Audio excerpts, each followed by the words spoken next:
Good evening, and I'm going to call this meeting to order. This is the September 27th, 2023 meeting of the Wareham Finance Committee. We're in room 27 of Wareham Town Hall. All of the members of the committee who are here are live, but we do have the Zoom option for participants and for people to watch. And I'm going to ask the clerk to call the roll. Dominic Camerano is not here. Matt Rose, Present. Norma Scoggin, Here.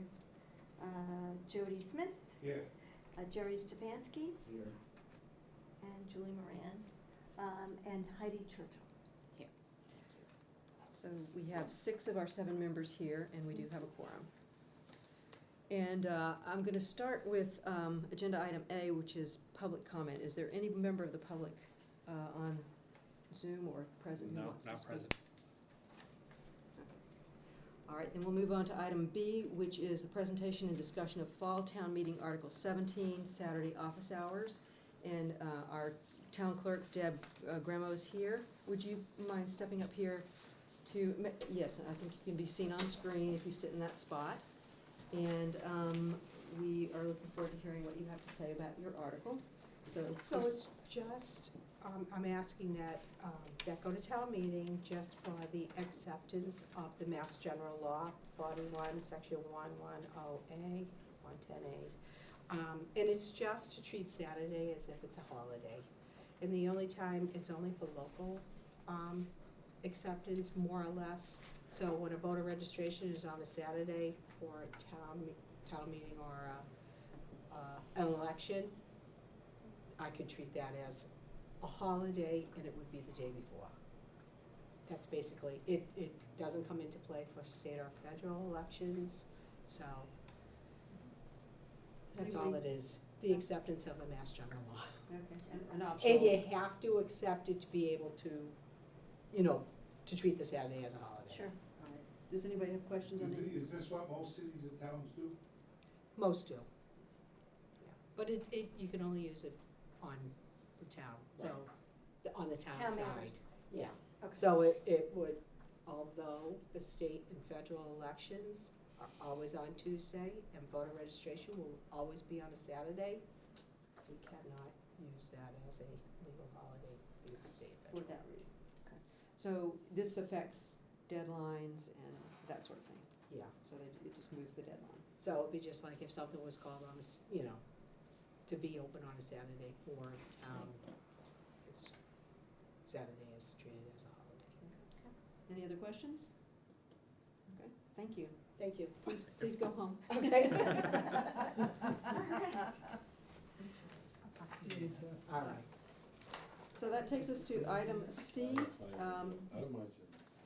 which is presentation and discussion of Community Preservation Act funds. And that's David Hurd, who is the chair of the Community Preservation Committee. David, do you mind stepping forward and taking a seat up here? I believe he's going to give us a brief tutorial on how their process works and what their requirements are. Certainly, good evening. And welcome back Welcome, David. Yes, from the other side. from the other side. From the other side. The dark side. Ah, There's an annual report, and I'm gonna basically read that. I think it covers most of what you need to know.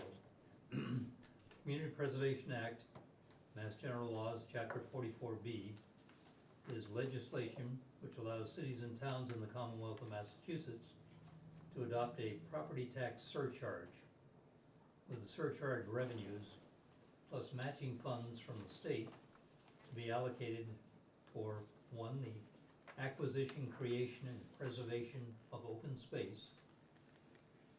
2, the acquisition, creation, and preservation of historic structures and landscapes. And 3, the creation and preservation of community housing. So it started back in 2002 when Wareham approved a 3% real estate tax surcharge with an initial $100,000 property value exclusion. This qualifies the town to receive state funds from the Commonwealth each year. The state funds are generated by recording fees at the Register of Deeds. And as of early '23, town of Wareham has received over $6.6 million from the state funds. In fiscal year '23, the town of Wareham estimated it would collect about $910,000 in CPA funds from taxes, and has received $487,000 from the state. With funds unspent from prior years, community preservation is estimated a starting balance of over $5 million that we have to spend or grant. So, So that's 5 million on hand now? yes, Okay. well, that was the beginning of the year. Until the funds are finalized for '23, we can't finalize what our numbers are. And we look for applications from the town. Number of projects have come in from the town itself, like Bayview Park last year, which is redoing that park in Onset, which is great, as well as from Affordable Housing Trust, which we have presenting tonight. We have a lot of historic structures we've been funding, keeping on going on those. And preservation of open space, look at all our playgrounds. We've been funding those. And granted, there are other people who also fund them, but CPC is a major contributor, as well as to things like the dog park. So it's a good use of funds, and it's something that we've been very pleased that we've been able to use over the last 20-odd years. Just a couple of clarifications. Are there any requirements about what percentage of the funds need to be used for open space versus affordable housing?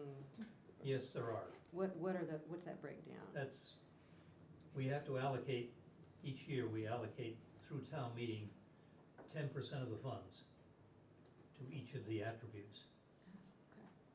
Okay. Now that doesn't, that's only, 40% of the funds. Right. So the balance goes to an unfunded amount, and so those can be used anywhere. So 40% allocated, 60% is free to use Yes. on any of the four? Right. Okay.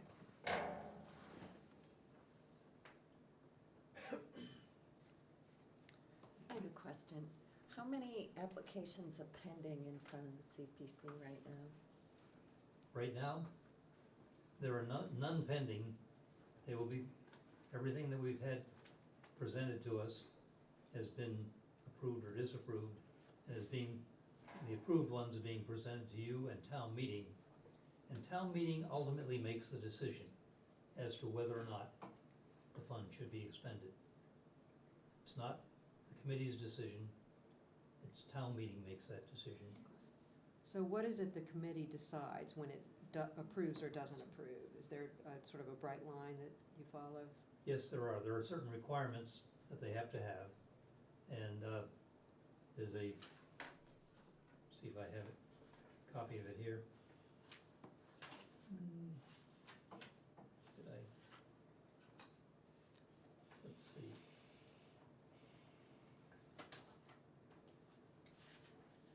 Okay, and it's on our website, it's also on the state website. So, what you can do, with open space, you can acquire it. Can you create it? Yes. Can you preserve it? Yes. Can you support it? No. Can you rehabilitate it or restore it? No. Historic, again, you can acquire it, you can acquire historic buildings. Can you create a historic building? No. That would be hard to do. You're too late, 100 years too late. But you can preserve them. Support for maintenance, no. Rehabilitate and restore, yes. In recreation, you can acquire recreation open space and create it, you can preserve it. You can't maintain it. That has to be done by the town. You can rehabilitate it. For example, the running track out here by the school, it was a renovation that we provided about 2 years ago. And housing, affordable housing, can we acquire it? Yes. Can we create it? Yes, we can do that too. Can we preserve it? Yes. And we funded a lot of those and we can support it, yes. So when you pass judgment on a particular proposal, as long as it falls within one of those purposes, legitimate purposes, you will approve it, or do you make any other kind of judgment call about it? We have the right to approve it. Now, I'm not going to say that everybody is going to approve everything. Okay.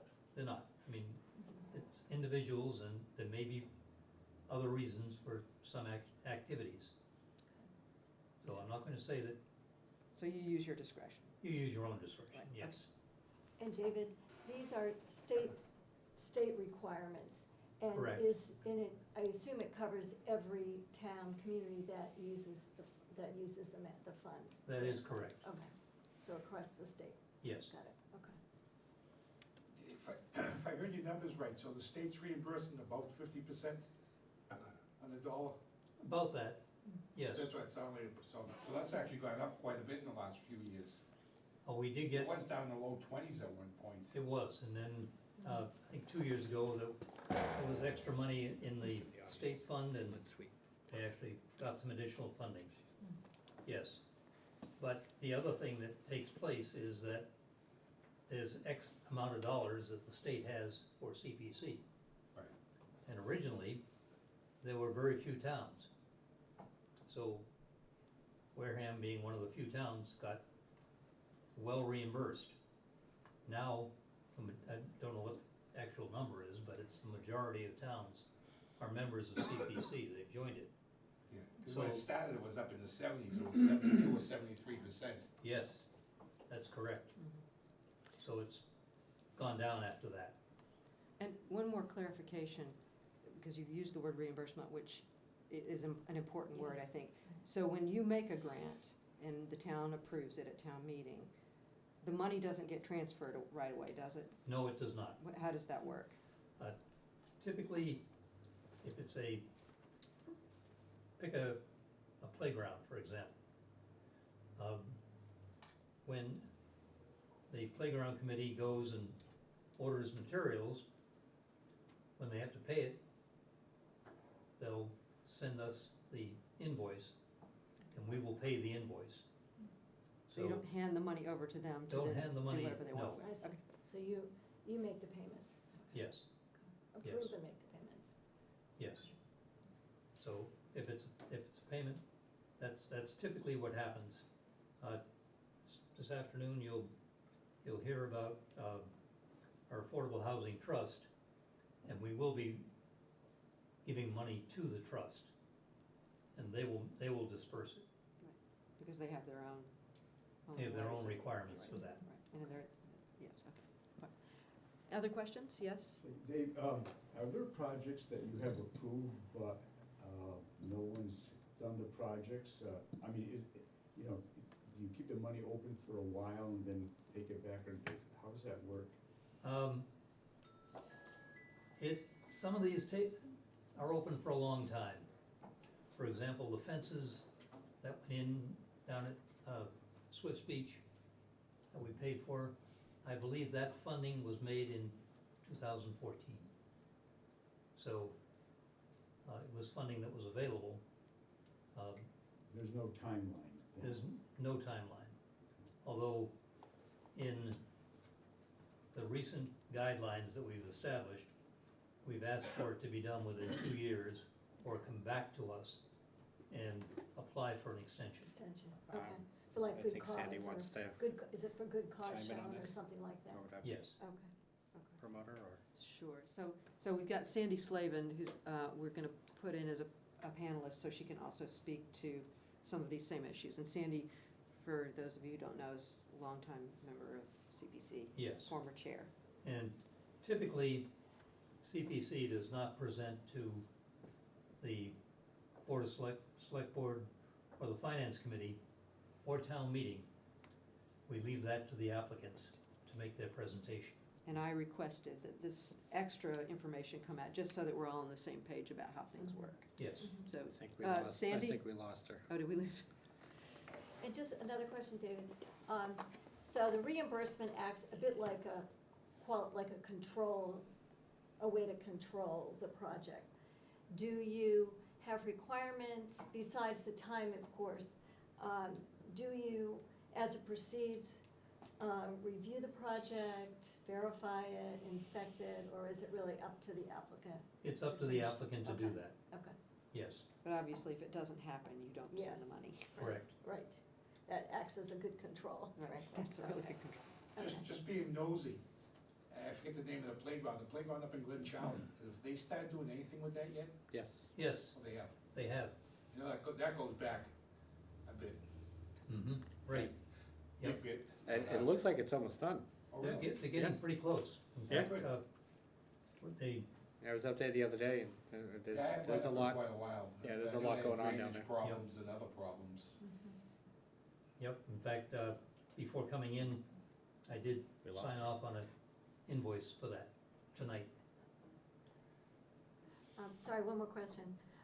If the project needs permits from the town, do you generally require that they get the permits before they come to you? Or is it a condition of the funding, or do you get into that at all, I guess is my question. Well, we like to have the town approvals before coming in. Okay, So it makes it a lot easier if you've come in and if it's a construction, you've gone to the planning board, okay, you have approval for it.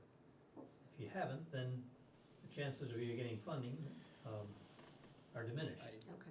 We also send people to Conservation Commission and Okay. ask them to get approval from them if that's required. Whatever town approvals make it a lot easier I for don't them know to get what's- funding from CPC. Got it. There's no reason for us to Came approve back, funding and then have someone get turned down by the town. Okay, makes sense. Good point. All right, so I, It we lost, it keeps bouncing her. okay, that's too bad. If Sandy's able to get in, we will give her an opportunity to speak. But shall we move on to discussion of the? Thank you, David. Thank you. Yes, thank you very much.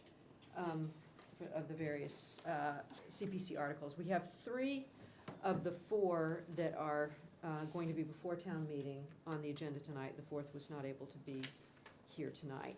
So the first one is item D on the agenda, presentation and discussion of Fall Town Meeting Article 9, number 6, Chapel Lane. And I believe we have Lynn Sweet, who we'd like to add as a panelist. And just one moment, Jody? Yeah, but I want to recuse myself from this hearing, Okay. this part of the hearing. Okay. See you later. All right, Jody's just gonna step out So- for a little while, and he will come back when we've I finished don't this know part. what's going on here, but it's bouncing. She's not coming in either. Oh, wait, no, I think we got her. Okay. Yep, her camera's off, but Lynn, are you there? Can you hear us? And live across the street. Not hearing anything. I'm here, I'm trying to put my, There we go. something happened, I got kicked off. Yeah, we're having that. Trying to turn my, it's not allowing me to turn my video on. Okay, Says we- your host has stopped it. We see a picture of you, but, well, now we don't see a picture.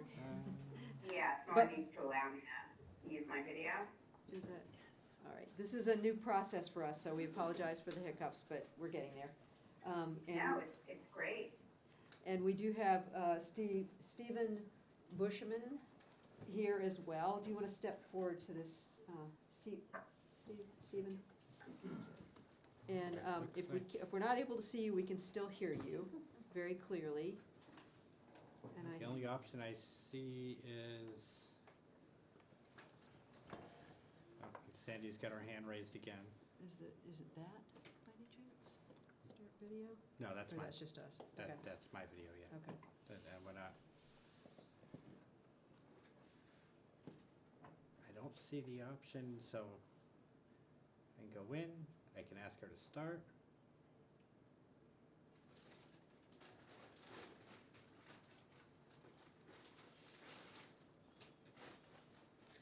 Well, I don't have that answer. Yeah, I it don't doesn't see- look like we have that option for some reason. We'll be working on that for next week.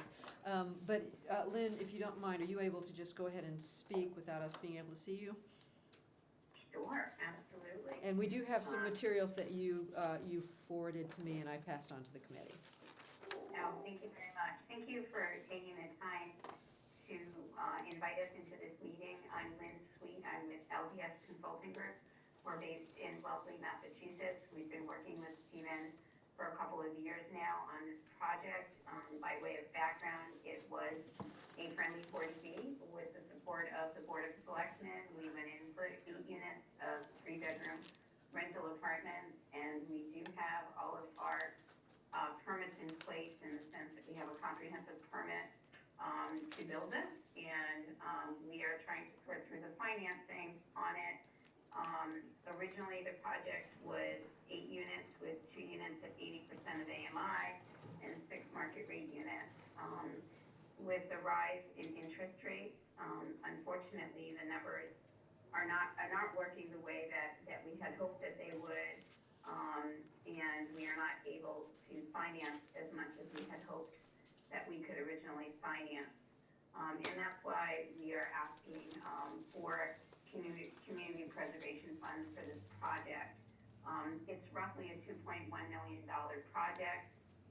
The capital stack that we're looking at right now is $1.4 million in debt is what the project can support. With 200, we're looking at a combination of $50,000 from the trust fund, which has been committed or approved. We're looking for $150,000 in CPA funds.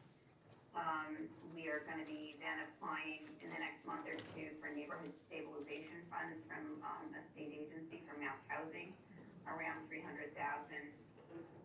And Stephen has invested about $150,000 so far, as well as the cost of the land. So he will put in around $200,000 or anything else that's needed on this project. So we have switched from doing an mixed income project to a full affordable project with 8 of the units, income restricted to 80% of AMI. We expect that we are working on a partnership with a local not-for-profit that we think can help find residents so that we are hoping to actually serve an even deeper level of affordability, and that they can provide supportive services for essentially rehoming, homeless families or families that are at risk of homelessness. And that organization is Turning Point. So, it's difficult to come in front of you and ask for funds. When we started this project, we didn't think we would need any outside funding, but we don't have control over the capital markets today. Steve is, I think, well known in town. He's built other developments close by. When we went through the 40B hearings, he had several dozen letters of support from people in the neighborhood that were really excited that he took down what was a derelict church on the property and he cleared it.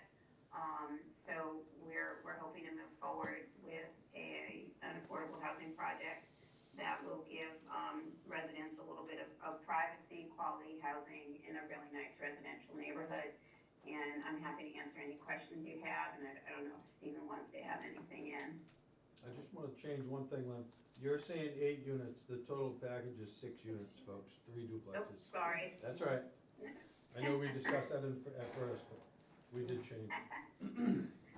Just so the board knows. So it's 3 homes, each have 2 units, with 3 bedrooms and, a good amount of open space on the site as well. All right. Questions? Jerry? Each unit has, each 3 duplexes, each duplex house has how many bedrooms? 3 units, 3 bedrooms 3 per. bedrooms, so 369. And how many baths? One full Yeah, bath. and they're not duplexes in the sense that they're side by side. It's like a 2-family home, They're stacked. stacked flats. Stacked flats is probably the right way of describing it. If you're familiar with Depot Street, across the street from the East Wareham School, the blue property on the corner of Tyler Ave. It's gonna mimic that. How And sure, 17. excuse me, how sure of you are getting that financing from the neighborhood, what, Stabilization EO, fund. HLC? How sure? You know, like anyone else, we have to compete for it, but we feel that, with the support we've had of the community so far, and the support that we're hoping to get from Turning Point, that we will be able to make an application worthy of the funding. They have a funding cycle about every 6 months. I've had preliminary conversations with them as to whether or not this fits in the box. And it just comes down to, is it our time, you know, and how many other people are in line? If the funding doesn't go through, does the project still go on? Yes. Yeah. I think it's gonna be tough. You know, one thing that we're looking at right now is trying to figure out some sort of cross-collateralization with Stephen's other properties, and whether or not we can take equity out of other properties to put towards it. He is bound and determined to build this project and has lots of ideas, and we're just trying to chase all of them down right now. So I wouldn't say it's not gonna go forward, but we're gonna have to pivot and find another source. But right now, we're looking at all sources. One last question, who is it that would select the renters? Where would they come from? What organization does that? Yeah, so the original affirmative fair marketing tenant selection plan that we did when we applied to, for the project eligibility letter with the state, was an organization by the name of Metro West Housing, and they are a lottery agent. At the time, we chose them because we only had the 2 affordable units, and they have a ready renter list. So they would use that ready renter list and then also solicit from local organizations. I don't believe that they will, I don't believe the ready rental program is going to work for 3 or more units. So we're gonna have to think about whether or not we need another lottery agent. But I can assure you that we will find a lottery agent that will meet the state's strict criteria for affirmative fair housing and rental selection. Question on, so they're all gonna be affordable. Does that, I assume that helps you with the neighborhood stabilization fund if they're all affordable or not? Yeah, absolutely, Okay, absolutely. It also Yeah, opens the door for there to be more local preference units as well. Originally, because we only had 2 units, I think Right. 1 was gonna be local preference. But now that we're up to 6, I think 4 will be able to be local preference units. They'll still all count on the subsidized housing inventory. But we think that this is a good, you know, that Turning Point has a really good mission. They also have a relationship. Stephen has a relationship with Father Bill, so we're really looking at making this incredibly, quality housing for families. And some of his current residents meet those criteria, that come with rental vouchers. And from what I understand, they've been stellar tenants for Stephen. So I think, we're hoping to serve a community purpose as well as get this, project built. What rent are we talking about? How We're much trying per to, unit? honestly, we're hoping that we can get, vouchers. The fair market rent under a voucher is around $3,100 right now. If we had kept the market rate units, that was gonna be $3,200, so it really wasn't that big, a change in the pro forma to make all of the units affordable, assuming that many of them would come with vouchers, which pay fair market rents. If they don't have vouchers, then the rent is gonna be a little bit lower than that. And that assumes that the tenant is just paying, I think, for electric in the apartment and the rest of the heat and hot water. is gonna be paid for by the landlord and then domestic water and sewer. Lynn, I have a question. Wareham is part of the Metro West rental category, I forget the term right now.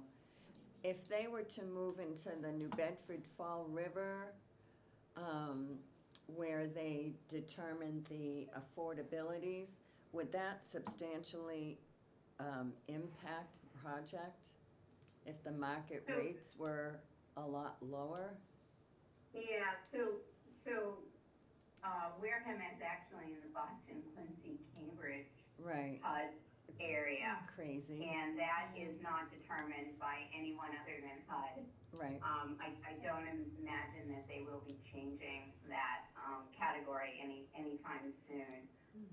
The actual voucher rent that somebody comes with a mobile voucher is somewhat of a negotiation. So basically, you're right, if somebody comes from, say, Providence, which, or something that's in Bristol County, those rental vouchers may not be worth as much. So, we don't really know who's gonna walk in the door with what, which is kind of why we did a kind of a mixed pro forma with some vouchers and some non-vouchers.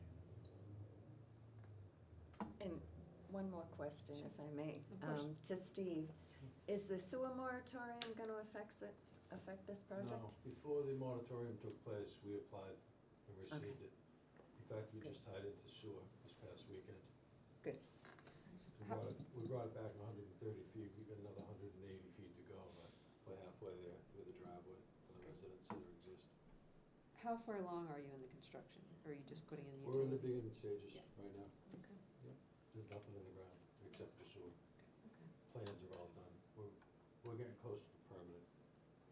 And thought, build out year and a half? Yeah, I would say 18 months. Okay. I'd love to complete I it. think one of the benefits is that Stephen can put the infrastructure and then depending on, what we're doing around the financing, potentially build one building at a time. And that may also help things.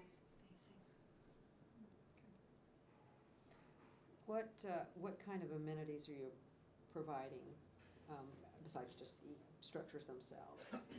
Common areas, parking, so forth? So there's open space there. There's plenty of open space. Down the end of the street there's a river. Kids can go fishing if the folks permit it. The old school grounds next door. There's an acre of land here, 0.82, so there's plenty of outside space for them. For And the parking kids. as well, so. Parking Yeah, is- we're not providing any formal amenities, but there Yeah, is a space behind and in front of each building if they, people want to have play areas. There's room for that. Parking is out front. There's 12 spaces, 12 spaces. 4 per year. Off the street or on, Off the street. off street? Yes, sir. Stephen, did you bring a copy of the plan with you? I didn't, no.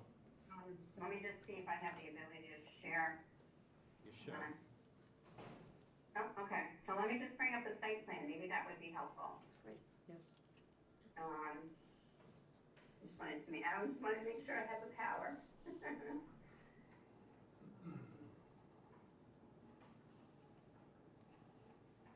I had a set of plans in my truck, but I gave it to the guys for the sewer the other day.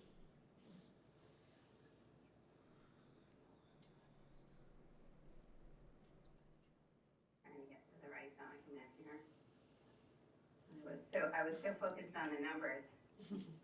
Here we go. All right, hopefully this is a current one. We'll know as soon as I put it up. There it is. There you go. Right. Yep, Nice. you're up We there. can't see your face, but we can see your computer screen. Yes. Hey, I guess I should have left my PJs on. So this is a copy of the site. It's a little bit upside down looking, but we do have, the driveway here. This is the stormwater management here. And then this is each of the units. So you'll see that there's ample, open space. I think Do we have a separate landscape plan, and there's a fair amount of landscape and buffer? I don't know if you can see that because it's so small. Okay, that's a little bit bigger, that sort of shows that everyone's kind of got their backyard Mhm. and kind of their front yard, and then this is just sort of the the travel lane. And we'll have trees on either side, and then, as I said, a landscape buffer. Trying to see if it's shown a little bit more here. We're also gonna be landscaping, kind of right on the street here as well. So trying to give, privacy, and have a residential feel, as well. So it's 2 parking spaces per unit, per, Correct. okay, per 3-bedroom unit, okay. Yeah. And our properties see look like that as well. 17 and 19 is my residence, and Okay, 17 is on Depot side. That's how we got to the sewer. got it. I see. So eyes are on everything like that. All right, thank you. Yeah, that's helpful. Thank you. Okay. Pictures are worth 1,000 words.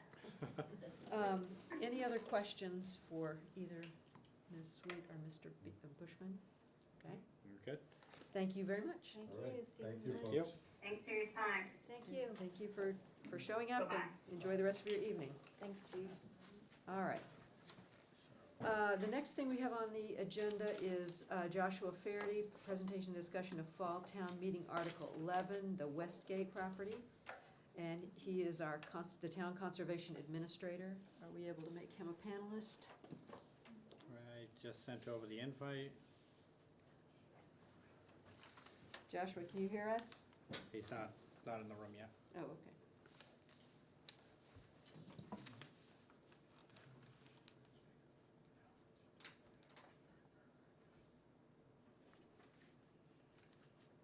It took her a minute to, Mhm. yep, there he is. It's not automatic. And again, it's not showing, Sorry, can you guys hear me? We can hear We you, but can. we cannot see you. We can see your name. However, if you need to share your screen, apparently we can do that. yeah, that's, Yeah, it says the host won't let me share my video, but I'd be more than happy to share my screen. I think that's probably more important than my face anyway, so. So, with those of us who saw the select board meeting last night saw your face, so that's good. All right, let's see here.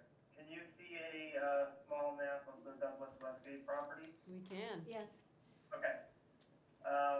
So what is being requested is $26,000 to build an observation deck along the banks of the Wee River, which the observation deck would be located right where my cursor is sitting. So this is some actual photos of what currently exists where the observation deck is being proposed. So this is from a little bit upslope looking down towards the Wee River.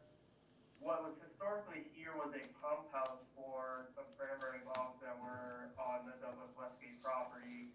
The bogs have been abandoned. The pump house became derelict and was removed a few years ago for anticipation of an observation deck at this location. The original plan to put in an observation deck here lacked the proper funding. There were a few individuals who were willing to construct it that are no longer able to do that. So after talking with some of the engineers in town, we came to the decision that the foundation that is there isn't appropriate to actually construct an observation deck on. So what the proposal is to remove at least 3 walls, these 3 here, and keep this wall maybe in place or maybe half of it, and lay down crushed stone to build the observation deck above that. The goal for this piece of pump equipment from the old pump house would remain with maybe a history board to explain the purpose of it. And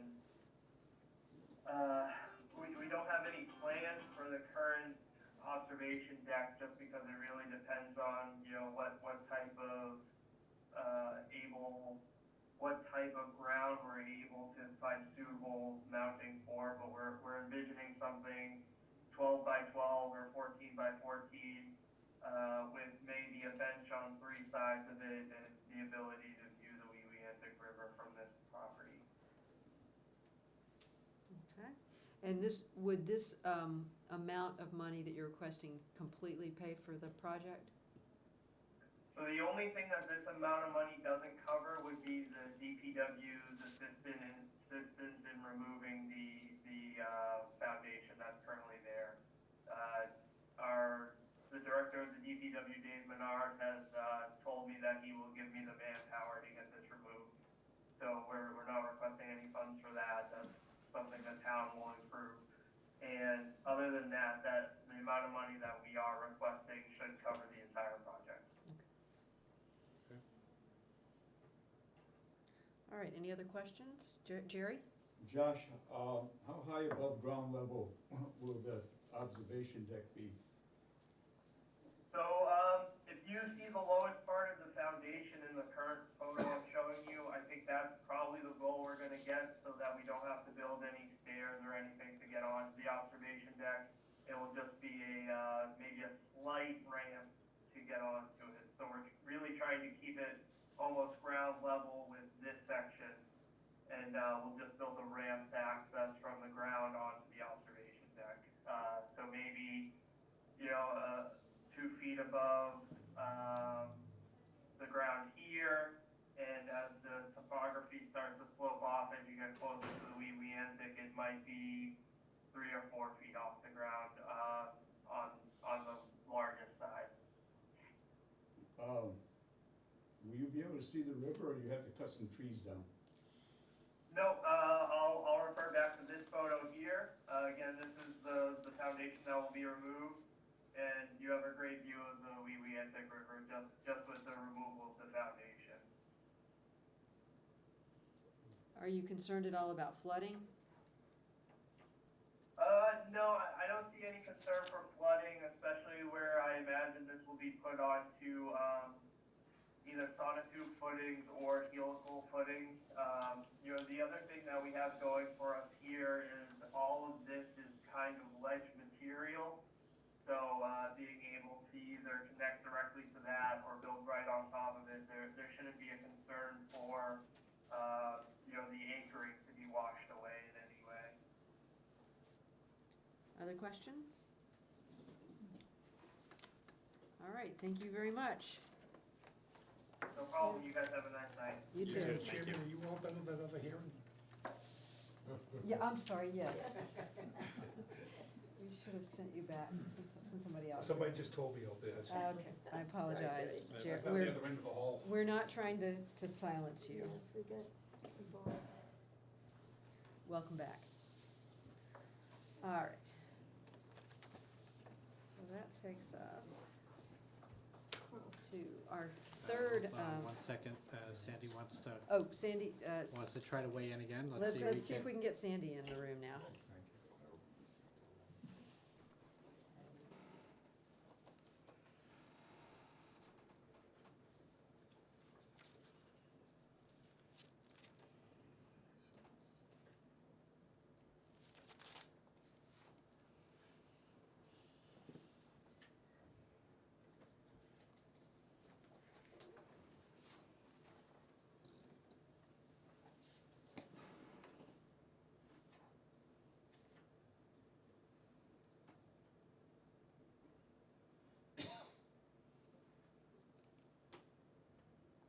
This was the walkway they wanted to build? This is the The Westgate footing Park for? observation deck Yes. on the Wewiantic, Heard this last night. which was, yes, also presented at the select board last night. Yeah, this is the photos that he had referenced. And I guess we need to unpanel him or we'll keep his screen up forever. I just went Stop to, and sharing it the doesn't screen. look like it looks like it's completely freezing. He's already out, okay. He stopped sharing his screen. Yeah, is there a way to stop the screen sharing? If he starts checking his email, we're gonna be able to see everything.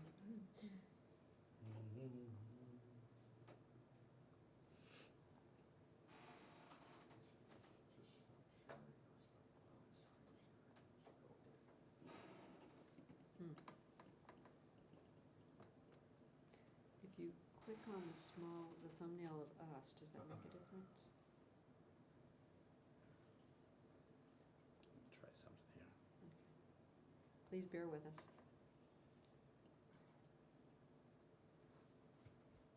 There we go. Oh, okay. We're back.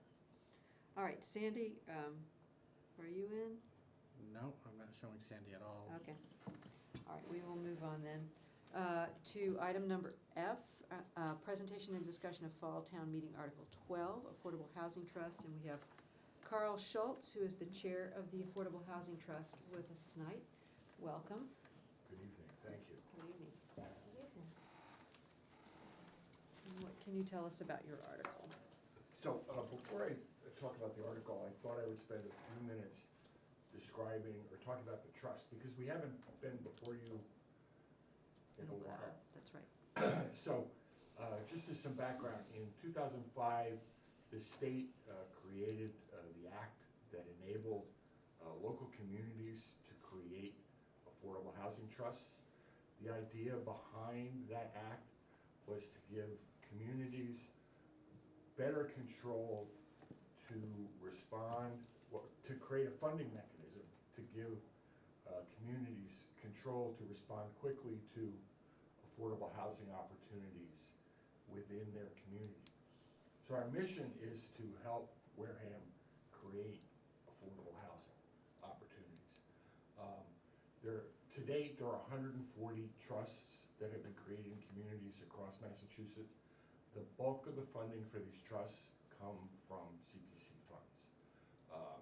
As Mr. Hurd said earlier, CPC, by law, 10% of the funds go to affordable housing. And one of the things that was recognized when the trust created the grant, to have to go to town meeting to create a funding opportunity, as for example, Mr. Boschman is doing, takes time, takes vote, and processing. If the town chooses to fund the trust, we can respond much more quickly, and I can describe the process, for example, we went through with Mr. Boschman, to respond more quickly than the trust would have to go to town meeting periodically to create a fund or to fund the trust, but then as opportunities arise, we could respond without having to go back to town meeting. So that's the concept behind the trust. The Wareham Trust isn't doing anything unusual, it's doing exactly what the act envisioned. So that's a little background. I can stop. Do you have any questions I can answer about that? Well, just, if I recall correctly, a few years ago, they brought an article up in front of town meetings for some of the money to be able to respond quickly to maybe a family in need, kind of using the money for. That probably was not the Affordable Housing Trust. Yeah, it was.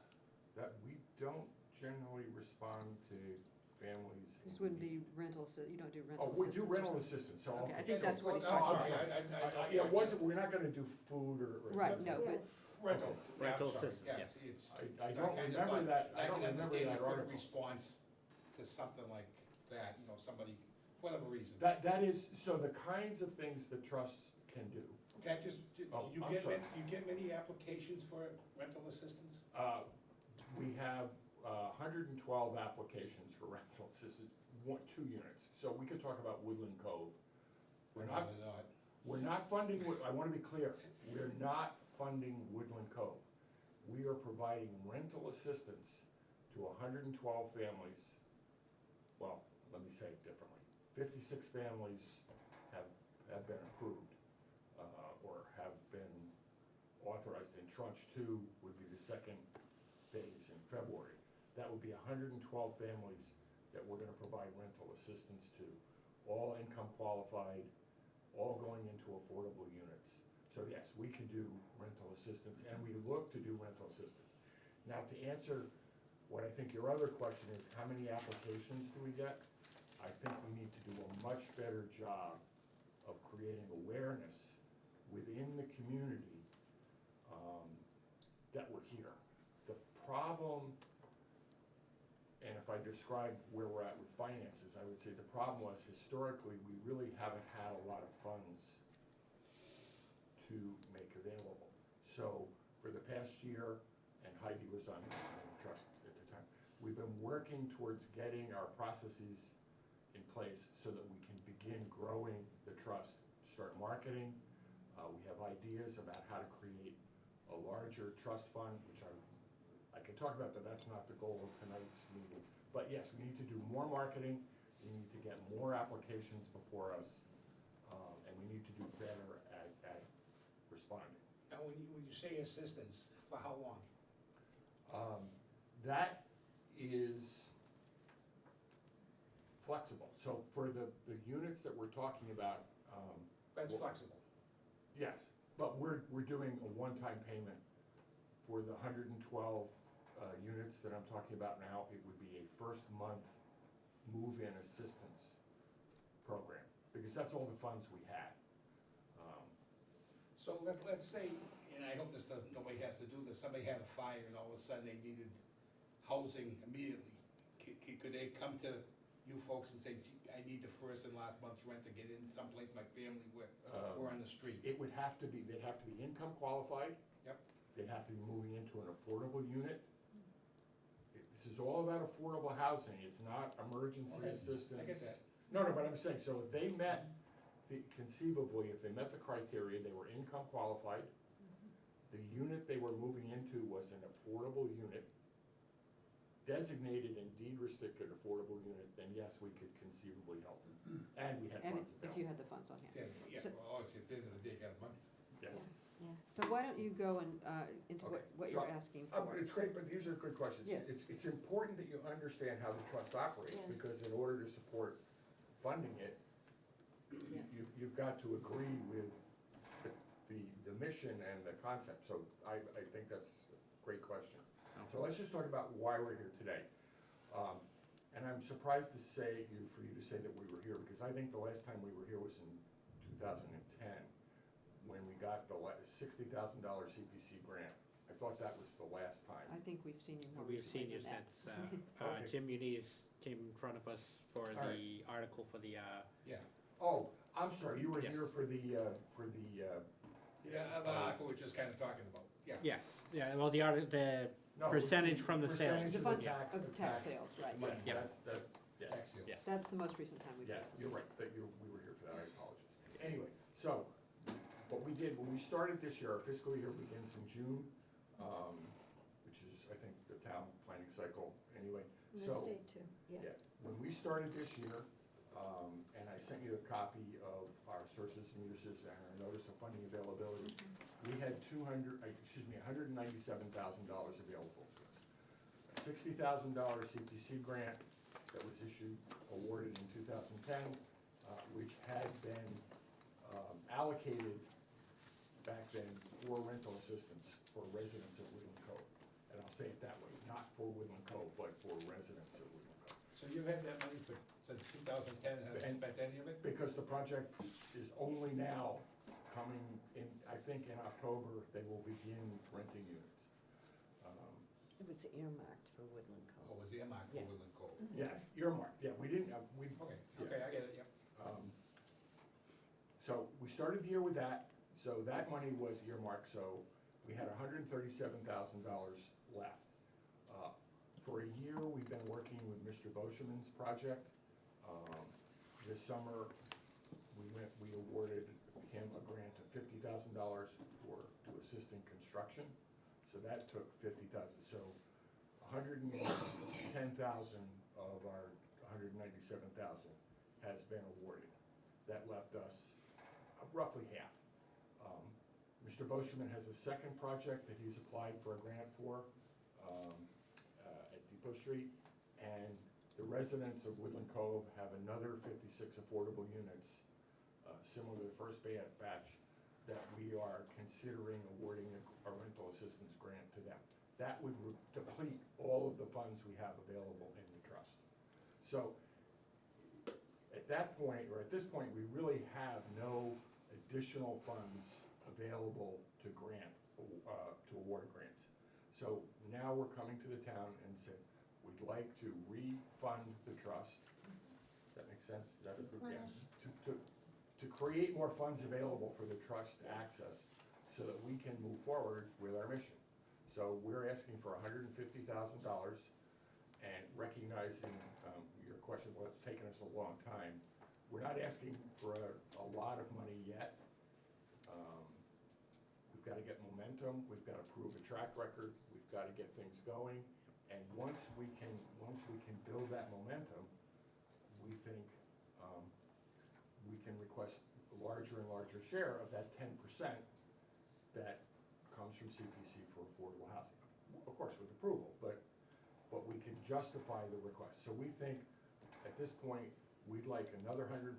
We'd like to continue building our momentum, continue, as you said, making ourselves aware. And that's, without this funding, we're basically at a standstill until the next round of funding can become available. And as you heard last night, I think Ms. Whiteside said we shouldn't really expect to get any money from tax title sales. Well, not much. Not much, no. So, I just have one question, so I'm looking. please ask questions. Well, I'm looking at your use and your committed amounts here, and the Woodland Cove thing is the one thing that's bugging me. Okay. Who's requested that money for Woodland Cove? Are people coming to you saying, hey, we're moving into Woodland Cove, or is Woodland Cove asked for it? Well, we're dealing with Woodland Cove because they're the only people that exist at the moment. But they're not getting the money. What we're doing is trying to create, we recognize the opportunity. That's one of the biggest affordable housing projects in town at the moment. One of the biggest, Yeah. It's a lot. It's the largest, I mean, we have another setup coming in down the road over here as well. Yeah, but what I meant Yeah. is, this is a real opportunity to help people now. So, as I said, they have 56 units that are affordable now. Beginning in October, we can help people with first month rent.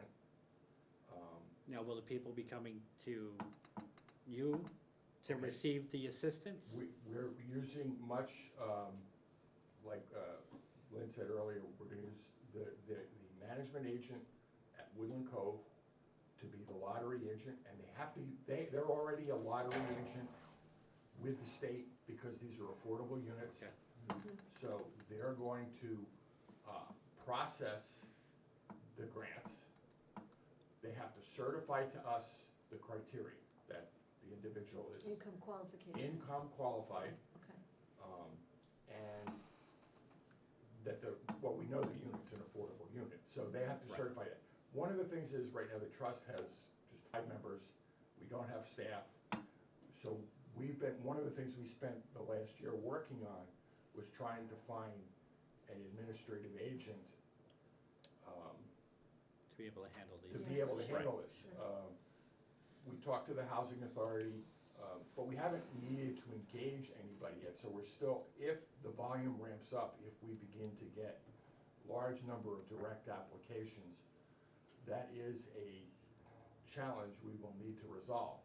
At the moment, we're not using any of the funds that we've requested for overhead. At some point, that would become a use that That you'll have we may need to do, pay a lottery agent or an administrative agent. But at the moment, we're gonna use Woodland Cove's management company. And they are a qualified lottery agent. So much like the CPC, it's earmarked for a certain use, and you won't release it until Right. that use is met. Right, correct. So for example, with Mr. Boschman's project that we have awarded him $50,000. Yep. He doesn't get the $50,000 until we get a deed restriction in hand, which means that unit has to be built, the deed restriction has to be filed at the Plymouth Registry of Deeds, and it has to be stamped affordable deed restricted. Sounds That- perfect. And I wanna turn that around because we have had several people who have come forward to us looking for assistance. So, Royal, Royal Crest. Royal Crest, I'm sorry, the mobile home company, or park, they are going to be affordable units. However, we were unable to give them funding at that time because they hadn't completed all the process. They haven't got their units to be affordable units, the whole process. So we weren't able to help them. We wrote a letter of support, we advocated on their behalf, but we couldn't grant them any money at the time because they couldn't provide us a deed, a restricted deed, to go along with it. I'm hoping that as they work through the state and the process, that we'll eventually be able to get deed restrictions on the individual units, and then somebody could theoretically come and ask for either purchase assistance or rental assistance. Other people have come before us and said, well, we want to rebuild our house or remodel our house. And we say, great, we can talk to you about it. Are you gonna put a deed restriction on your house and say it is affordable? And that ends the discussion. Because when they sell, they have to sell it to. They have to sell it into affordable. the affordable market, it Yeah, has to, right. yeah. So that becomes a restriction, that people may not want to, but there are others who will. And we have done advocacy, so 801 Main Street, 815 Main Street, we met with them. At the time, they weren't really asking for any assistance, but we did write letters of support. So we do advocacy as well as funding. But again, we have limited opportunities at the moment. Just one comment, you don't have to answer this either. Or if you want to, you can, but that's Sure. okay. But, no, I understand about the rental assistance, I think that's great. I mean, that can be an emergency situation, it could be many things. I have a problem, and what's done is done. A lot in that kind of money for construction costs without going in front of town meeting. Which, Using $50,000 for an example, I think that should be a town meeting vote. but that is what the authority. I understand how it's set up. No, I wanted to respond though, that the trust can actually own property. Oh, So that is, if you don't think that's an advantage of the trust, then I would understand why you may not support granting funds. Yeah, that's just my own personal feeling. Please, I mean, everyone is entitled I to want to their put it out opinion. there. Yeah, but it theoretically gives us the opportunity to respond, we, the town, to respond more quickly. Just one more thing, as far as the administrative go, just quick look at the senior tax relief program. They've always got seniors looking to work off some tax money. Oh, you're saying ways in which we could, You could use an resource. administrative assistant or Yes. whatever, however you want to that's great ideas. word that, the senior tax program. I know they have applicants Sure. there that might be overqualified, who knows? Great, that's a great idea, thank you, we never even discussed that opportunity. I've used them in my other life, and Okay. they're fantastic. Okay. Carl, the mechanics, can you just run through the mechanics of the checkbook, who has the checking account or savings account, who writes the check, what kind of information you need to verify that a check can be written and so forth? Okay, so the trust has an account that is maintained by the town, or with the CPC funds, we would then request that the CPC disperse the funds. We would have to certify, one, that the deed restriction is in place, or that if it was a rental assistance, that the candidate met the qualifications, but the check would either be written against CPC funds by Mr. Hurd and his process, or if it was a disbursement from the town, the check would be written against the trust account by the town. And we would fill out the paperwork requesting that the check be issued and provide the certification. Would have to be voted by the trust, the vote would be recorded, the supporting documentation would be assembled, and that would all be attached to the request for the payment. I'm still a little unclear about Woodland Cove. I wish I didn't have to mention that project, because I know it's a very hot button project. The thing is, I'm thinking, how do you even know these people would request or need first month rental assistance? In other words, are you using, you're pushing your money out there before you know there's a need? Now, I know it's because it's affordable, but. No, this, not before there's a need. So the applicant would have to apply to Woodland Cove for an affordable unit. So they would become income qualified, whether we were gonna give them rental assistance or not, they would have to be qualified to rent that unit as an affordable unit. And DHCD, there's a DHCD process, there's a lottery, there's a list, and once they were qualified for that, unit, then, Woodland Cove would disperse funds from an escrow account and we would reimburse them. I guess why are you volunteering? Volunteering The what? money for that, but for this project? It's not for the project, it's for the No, people. no, for the people in the project. Okay, For the because ones that are moving into the project. because Why are we- you volunteering this? I've got the applications. I'm sorry? You have applications. Well, they will have the application, so they're affordable, this is granting assistance to people who need assistance. And this was, Presume they need assistance. no, they will absolutely be, They will need it. Well, all of the units you think will, it's not, for the rental assistance program here, it will be verified as an affordable unit. DHCD will qualify the income of the applicant. And that's how we'll know that they are income qualified. And so I have kind of a follow-up question. So Carl, if by chance. These are good questions, Yeah, these are. if by chance, let's assume it's first month's rent. If by chance they have some kind of savings, do you look at that? Or is it really just the income qualification? The state is the one who verifies The need. their qualification. Okay, Yeah. We- okay. One of the things we really Good. struggled with That is was my question. we as the trust, did we wanna really get into, as an individual, looking and looking at their income, looking at their, and we're not, we didn't feel that we were qualified Yeah, to, sure, makes sense. to get to that level of evaluation, which is why we're looking for qualified agents, the DHCD process, to do the qualification. And I guess we're acting on faith that DHCD and the process for DHCD for income qualification works, and it has to be certified before we'll cut the check. I know, I understand that I'm trying to- qualification. I guess I'm looking at it like. Maybe I don't you understand the You had question. money in this bucket, and then you're looking to disperse it immediately as opposed to in a half a year or a year. You found a place that'll have a lot of people that are probably income qualified, okay?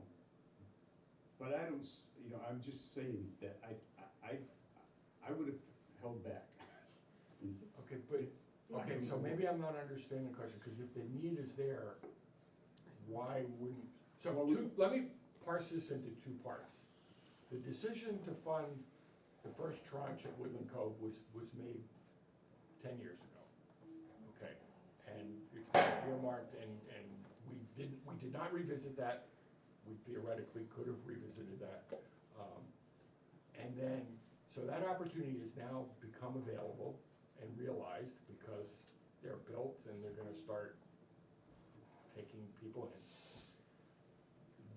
The opportunity then presented itself to say there's a second round of housing that will occur in February to exactly the same kind of candidates, income qualified, in need. It seemed like a great opportunity to help.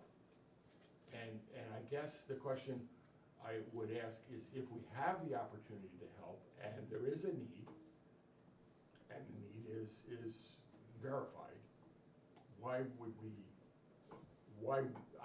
why would we hold back? I guess the option would be, well, maybe there's a better opportunity, but Or a greater need. a greater. A greater need in 6 months or 3 months. But then we would always be waiting and chasing. That's, yeah. So I think maybe one thing is not really being clear here, and correct me if I'm wrong on this, Jerry. Your idea is just because somebody qualifies for the affordable unit doesn't mean they actually need the move-in assistance. Is that your concern? Yeah. And there's not been, as far as we know, an independent evaluation of, does this person need assistance with move-in? And I don't know the answer to Well, that. you're right, we're doing it, and I personally would assume anybody who needs low-income housing probably really does need help moving in. Having just gone through this with a young family, not really family member, quasi-family member, with a good job, not being able to afford the Right. the To have the deposits saving- and that sort of to have thing. at Needing least savings. family help. So I think Yeah. most people who haven't had to move into a new place anytime recently, maybe don't even remember what it was like. It's not like it used to be. It's not like it was when we were young. I can assure you. And again, our ability as the trust to evaluate an individual's financial situation truthfully is beyond our capability. We'd have to hire an attorney or You're taking the state's word for it that these people need and assistance. we with thought that moving was in. a reasonable, way to approach it, without, I understand your. without having to do the analysis. Similarly, Mr. Boschman's project, we're taking the state's word, effectively, that his units are affordable units, and we have a greater control there because he's gonna have to deed restrict the unit in the end. But we're not doing rental assistance for him. But we spent a year working with him. He and Lynn made multiple presentations like that. We discussed all kinds of ways to help. So we're not, Woodland Cove, I don't even think we're rushing into Woodland Cove because the opportunity was identified a long time ago and the money was earmarked. I agree, the second tranche, we're capitalizing on an opportunity that seems to have presented itself. And yes, that we are doing that, I agree. So you're just making my argument though, you discussed for a year, there's no reason not to bring that money in front of town meeting. It's supposed to be something that is a rush needed immediately. Well, I'm not sure that's, For that project, yes. I That think- project, For that project, yes. that's what I'm saying for Which project now? the $50,000 you're giving out. Well, Mr. Boschman, when we began working with him, wasn't planning to come back to CPC. If that's correct, is he behind me still? Yes. That's all right, That's that's what- great. I think that's What's what done he is done. said. No, but at the Correct. time we began working with him, that wasn't his funding approach, and I think they explained that things changed. I think, I disagree with you, Jody, that the town meeting should vote on all these things. I think The big things. it is, What- $50,000 is a big thing, but once the town has said, this is who should administer these funds, I And don't here think are they the should be kind- asked a second time, is it okay to spend it this way? Is it And I okay? guess we're limited in scope for the kinds of Right, projects very limited. that can be funded, and they, Affordable by housing. definition, have to be affordable. Okay, Um, I'm not surprised we disagree. No, I'm not surprised. No, no, but And I think still it's- like you. It's important to understand that perspective. I also understand there's a perspective of preferring, not-for-profits for, there aren't that many not-for-profits out there building affordable Really housing. aren't. Anymore, yeah. Right, but I think the big thing is with his ask at this point in time, is it's, if somebody comes to him now, they're not gonna be able to give them the money, because they don't have the funds in the account to Right. give them the money. I'm not arguing about the rental assistance part at all. Right. When I owe it. Right, but that's our, I think that's the biggest, I mean, we're looking at what they've done, Yeah, okay. and, And I will what they admit need. that our history which is why we didn't come and ask for $1 million out of the trust. They've got gotta- approved. We've got to get better. Yep. We've got to improve our track record. We've got to establish it. We've got to draw more people in. I agree. I can tell you that the town missed its SHI quota. We're looking at why there's some numbers missing, but we missed it. And that means 40B developers can come in and do what they want. All right. I'm sorry, I don't wanna, No, I no. enjoy the questions, I'm passionate about Yeah. trying to help people, and challenges as to how we do that are good questions. And Carl, you also said, one of the things that you're gonna work on is how do we get the word out here? Right. Right. So that qualified folks come to you, they know you're there, and you can, to Jody's point, in an emergency situation, be able to pivot quickly. And some And of that is staffing too. Yeah, and Yeah. You can't expect That's somebody right. to take off from work or whatever the. Exactly. Well, I'm retired, so I can do this a lot. well, Yeah. this is very helpful. Yes, one more No, question. I'm. Okay. I Any hope other I questions? Hold my hand presented this in a positive way, and I appreciate the challenges, because those are the kind of challenges we're gonna get, and we have to honor that. And I'm just gonna finish on this note, I just wanna thank you in your other hat you wear. I don't know how you keep track of all that battery talk. I watched it last night and I don't have a clue what's going on. So you guys do a great job with that, thank you. Thank you. Sherry. Thank you, Yes. Carl. And Sherry, yeah, it's a lot. Thanks, Carl. Thanks, Carl, Thank you, very Carl. much. All right. So, and I got a note from Sandy saying she just kept getting kicked out. I don't have any idea why that happened. I don't know. Yeah. We'll have to try to troubleshoot a little bit after the meeting, but All right, so we're at item G on the agenda, presentation and discussion of Fall Town Meeting Article 29. I see our presenter just left. Yeah, Brenda. Brenda? I'm right here. You're up next. So this is art, It's still the same thing. Two things, actually. all right, Hi, would you like to just pass it? Come on up. Article 29, gift of bench. That's, hi. Hi. To. And who do you have with I you? was gonna say, this is Claire Tenaglia, Yep. and this is Anyone would like to the pass some daughter. of these Sure, down please. and check them out? No. Thank you. You pass them out, It's, fine. it's I just, the, Are they, pull, I guess? oh, oh, no, it's no, all. it's all one. It's all Oh, one, okay. it's all one. They've got several What it is, Presentation. it's Okay, the, let's Oh, just Julie, pass it's it. the application. Oh, sorry, I guys. mean, it's the article, the We just, signatures. we submitted an article for my okay. dad, And who's it's, right it's here. really what we want you to see, is mainly is the pictures on the back. So how many copies are we, There should be Well, enough for everybody can, everyone. There's enough one. for everyone? I think there's one. Has everyone got one? does everybody want one? Well, I'll share with Jerry, Okay, well, all right, We'll share. thank you. all right, that's fine. We can share. Okay. That's So fine. this is the bench So- presentation. Right. Okay. And I would really like to turn it over. Claire does not live in town. The family We're has seasonal owned, residents.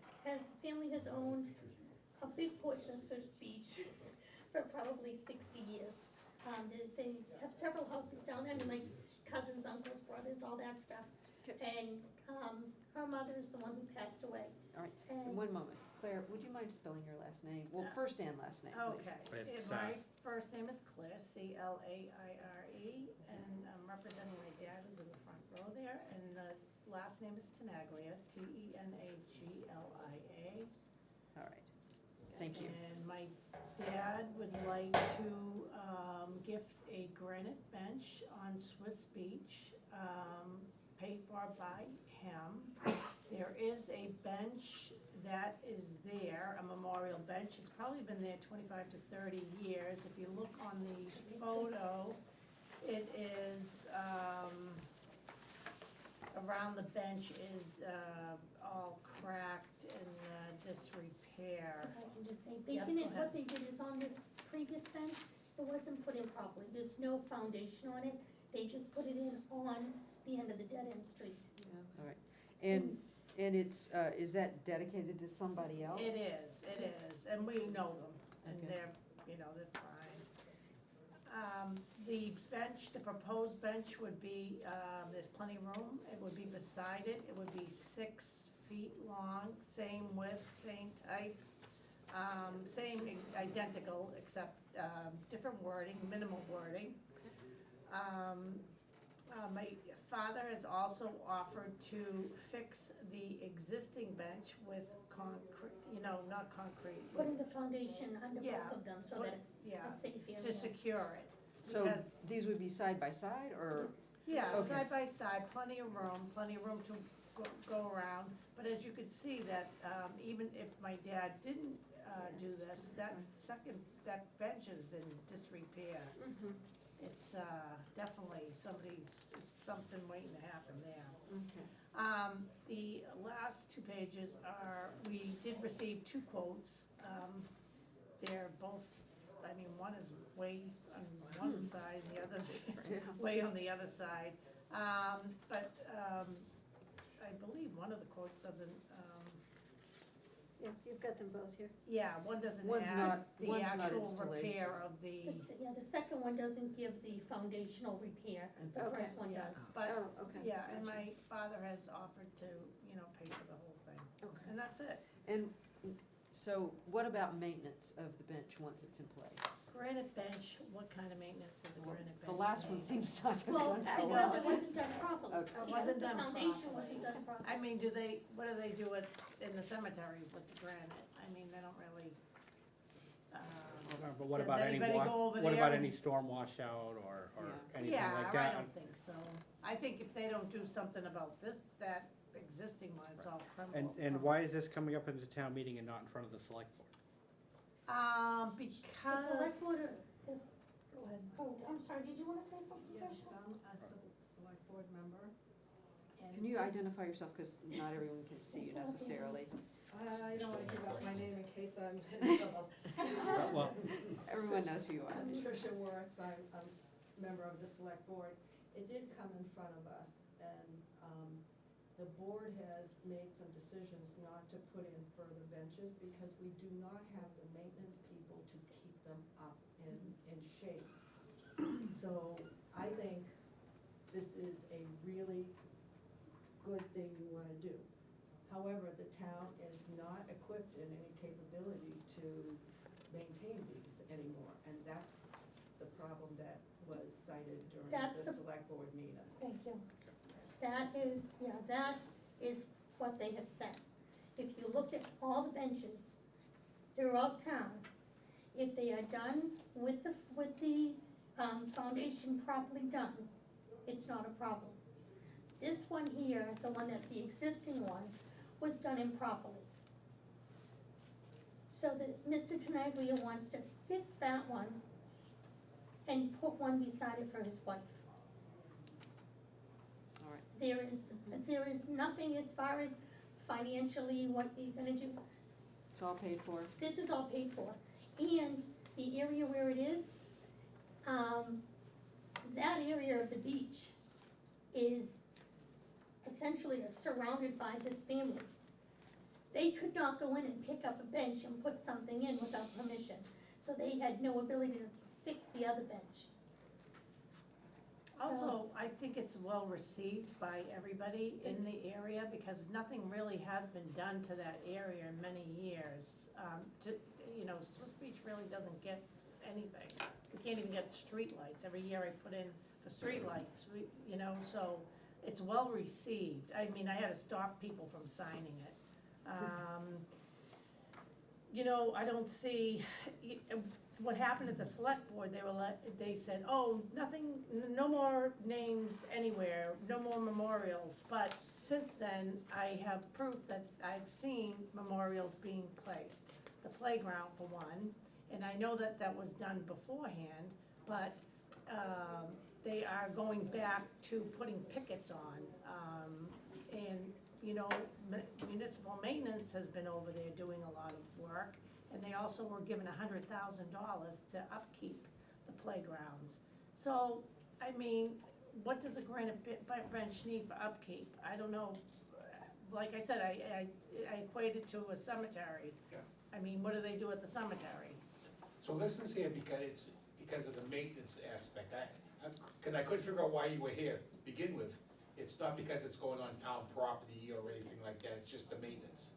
It's not even, no, It's- the it's whole reason is we're just trying to get the approval to put a bench. Right, And, right. The there's no select board maintenance. declined But it. it's, The board of, I'm sorry, the select board, I believe maybe a year ago, decided, no, I'm saying, just let me finish, but maybe a year ago, decided that they were going to get rid of all of their policies and procedures.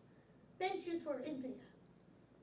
So they got rid of everything, and now they can just, approve or disapprove things as they come up. And so this here, because they wouldn't really listen and decided that it was too much maintenance on a granite bench, despite the fact that there's a good liability with the town, with the way that I went down there and saw it, that all of this ground area right here, it's all crated and stuff, because there's no support underneath it. You get up, you twist your ankle the wrong way, and who's gonna own that? It's too bad, it shouldn't be this difficult for a 92-year-old man that's paid taxes for 60 years in a town, because he's seasonal, to have something that would be beneficial for the whole area. It's a mess down there. If you ever go down there, you'll see what a mess that area is, and that existing bench. So it shouldn't be, my father's been doing this since March. He's gone to, the meetings, I've written emails, I've done everything, and it's disheartening is what it is. We were told that, you can, around the bandstand, you can put a bench there. We were told the maintenance, then we were told, we don't have any money. We've been given the most craziest, answers from all different people, and it's disheartening. I will say, one thing that's not clear to me is whether, even if you get a positive vote from town meeting, whether that could override whatever the town administration is doing. So, so you're aware, I'm not saying. Well, it's not that, it's, you write an email to Derek, you don't really get a response, okay? And that's not very nice to do to people. And then the select people, all I'm saying is, I'm not sure that your article achieves what you're hoping to achieve. That's all I'm saying. I know, but there's no essentially- reason for it. But what she's saying, Oh, just so yes, you're aware, yes. is that even if the townspeople vote in favor of this, Derek may still be able to say no. Exactly. Okay. That's, just so you know. But that would give you another egg in the basket. Yeah. So that's, Well, I'm not trying to But why say is it's it wrong or it's one it's bad, I'm just saying that could happen. person can use CPA funds, get $100,000 for maintenance, do the pickets, and then all of a sudden now I'm seeing pickets, and now someone said there's a stone going over there. Now, that stuff is not, that's not good. We're not stupid here. We see what's going on. They wanted us, what I feel that they wanted, for my father is to, they pacified him. He went everywhere, the poor guy went everywhere, asking everybody, and then you know what ended up happening? They thought we were gonna say, oh, no, we're not gonna continue. That's okay, we can't do it, but I'm gonna keep on continuing, so. Any other questions? I'm sorry. Nothing else on the bench. On this one? Okay, thank you so Thank much you. for Thank you for your help. educating us on that. Yeah. okay, Thank you, Brenda. no problem. And just so you know, obviously you can tell that I was the, Brenda's an old friend. I was the applicant, the first name on it. She's very So that- experienced at petitions. Yes. Yeah, she's an old friend. We know that. As we know with the next couple of things Right. you wanna talk about. All right. Thanks, Brenda. You're welcome, honey. So, our next agenda item is H, presentation and discussion of fall town meeting Article 30, amend the charter, and this is also, the petitioner is also Brenda Ekstrom here. And would you please explain what I you mean, are the charter, is proposing. this the charter committee? This is the charter committee, yes. This is, I think that we need to have somewhere in our charter, the ability to hold people accountable when they violate our charter. There is nothing, there is no mechanism, with the exception of me filing a lawsuit and spending $10,000-$20,000 to go to court against the town, to have a judge say to the town, yep, what you did was wrong, you have to undo it. That's not really fair to citizens. So, Bourne has this, there are several other cities and towns that have it. I took part of Bourne's, part of one in, can't think of the name in Connecticut, like I didn't rewrite this, I didn't invent the wheel here, I just kinda, tweaked it for Wareham. And I think that if someone complains that that the charter has been violated, and they're ignored, there should be a recourse. And then there should be a committee like you guys that, well, not you guys, cause what I have in it is that more like a jury. It's people that aren't involved in the town, people that haven't been on a board, committee, or commission for at least 5 years, but wanna get involved. And they listen to it, they listen to what happened, they read, they listen to how it was violated or how they don't think it was violated, and make a decision, and then make a ruling. It's not, we're not, putting anyone in the gallows or whatever. It's just really quite aggravating when people violate the law and nothing is done about it, and there's no accountability, and there should be. So let me just make sure I understand this. This would preclude going to court for Oh, no. a charter No, violation? no, So no, this is in addition to? This is kind of in place of. Okay, so it would- Because, like I said, in order for someone to do it, that's the only recourse. Now, how many people do you know, cause I sure as heck don't, how many people do you know wanna spend $10,000 to be told that, sorry, I'll use the board, the select board, but it's not, I'm not saying them, but that the select board violated the charter? That's, because most of the time, that's all it needs is, you violated the charter, go back and fix it. I'm kinda sick and tired of the cover-ups. It's just the charter? Yeah, just So the charter. is there a procedure for starting at a lower level than going to this committee? I mean, What would be to lower? the person that you say violated the inspector. charter, say, I've done it. Or people have done it, but I've done it. so, I've done it in but one- in this To the process, I'm No, saying, building no. inspector, or, you would skip over that Yeah. level, you would just go straight to this committee. Is that right? or Well, if it's a yeah, if zoning? you, yes, I mean, like, okay, building inspector, trying to think of where he would violate the charter. Give me another one, cause I don't know where he would violate the charter, like, for Well, example. so let's say you go in front of the It's a- select board for something, they violate, sorry, Trish, I'm not. Okay, yeah, say And it. they Not that they violate would. something in the charter. So now you're gonna say, I want to appeal this to this board, commission, whatever you wanna Committee. call it. And they would hit, there always has to be an appeal process, I get Yes. that part. And they may decide yes, no, whatever the case be. Right. Then you can still get to court.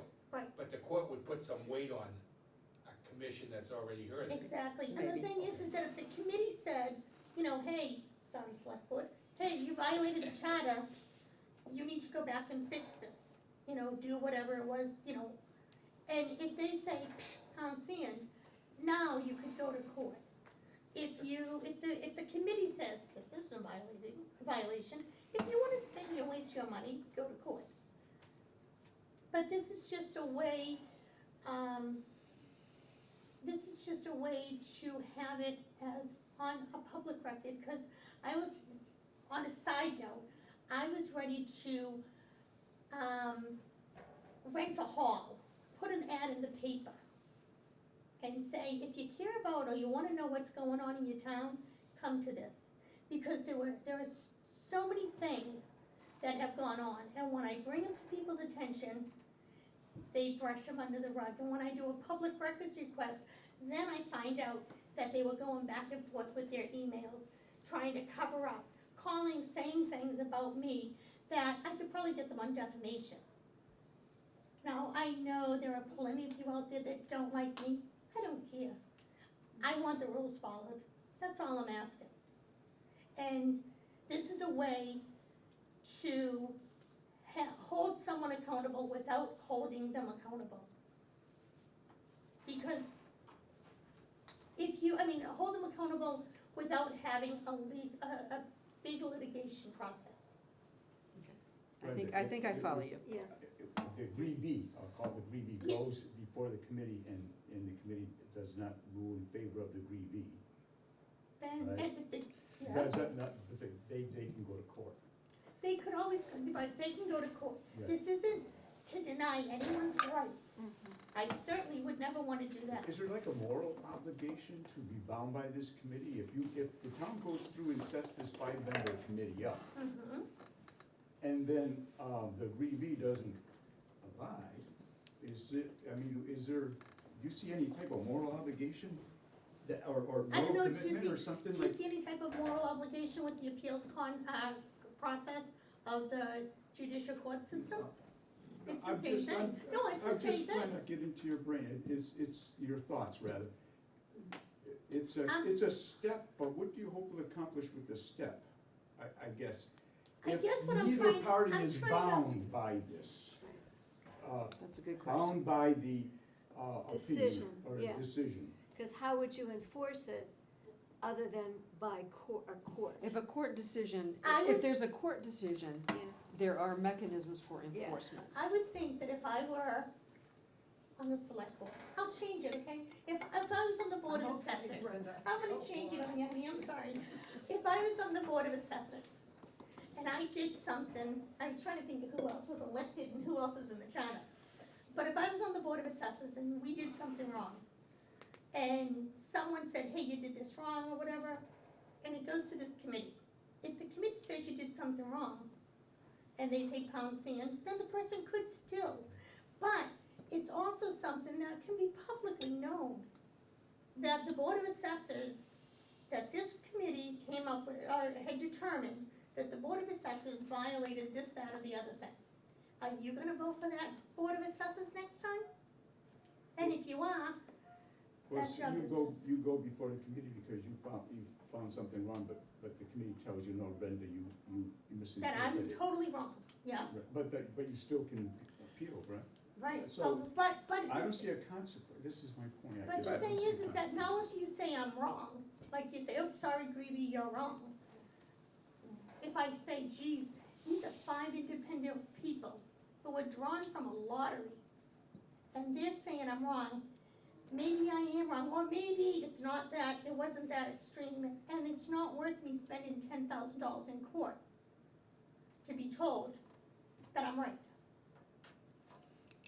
Do you know what I mean? So it's kind So- of would give you a clue on, you know, The wording as written.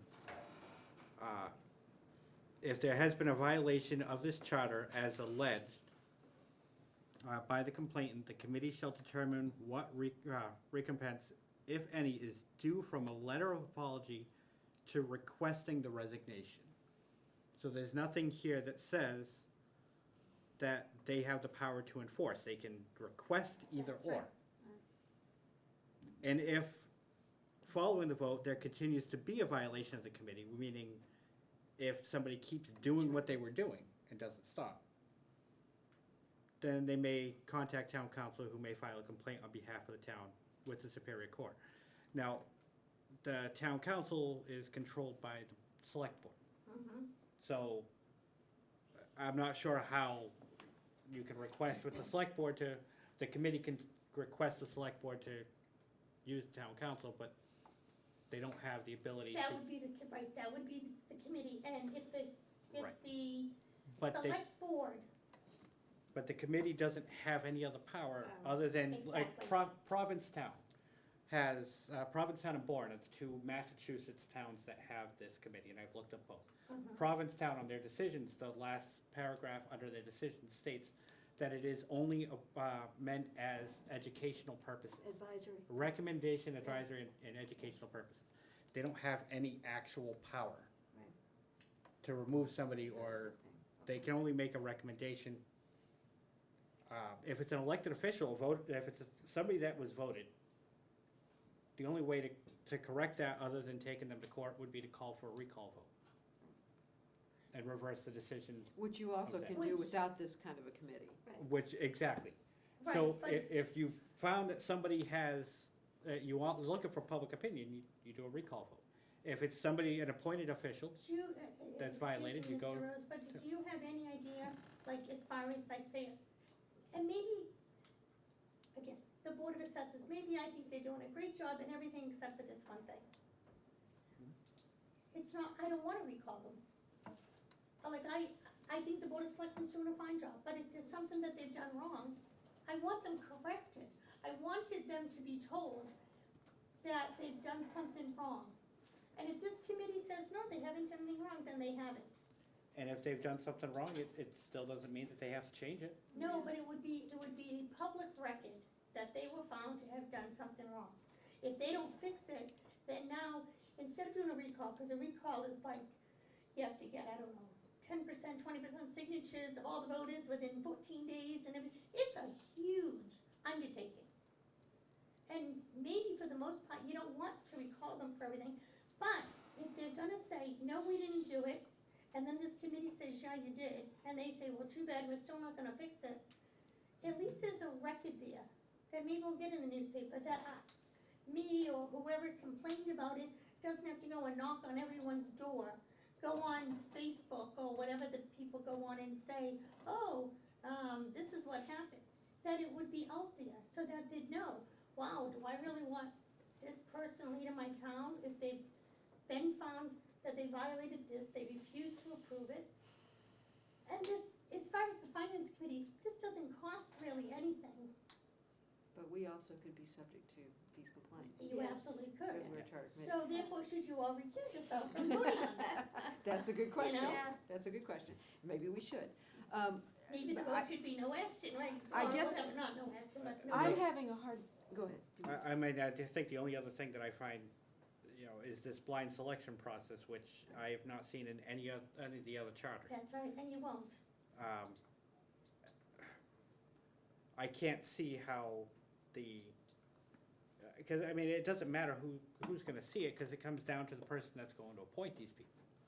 No, Um, they pull them out of, you fill out the application, they pull them out with a sealed envelope. You pull it out, and if they are a resident and they're a voter, then they're on it. Because that's another thing, is that it's quite political as to whether you can get on a committee in this town.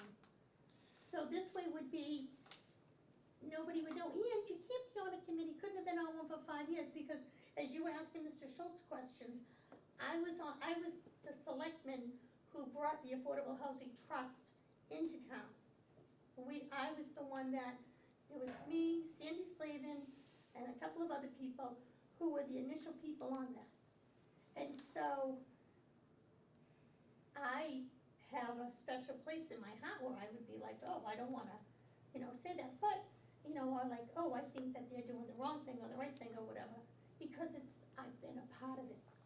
But if I haven't been here in 5 years, I don't know anyone that's on it anymore, I think Cindy might still be on it, she's on everything, so, but I would be less apt to play favorites on things. I'm having a really hard time seeing how this is somehow better than, say, investigative reporting. So going to a reporter and saying, this is what happened, will you look into this? That's another If you'd way. rather have that done, believe me, this town will not like it.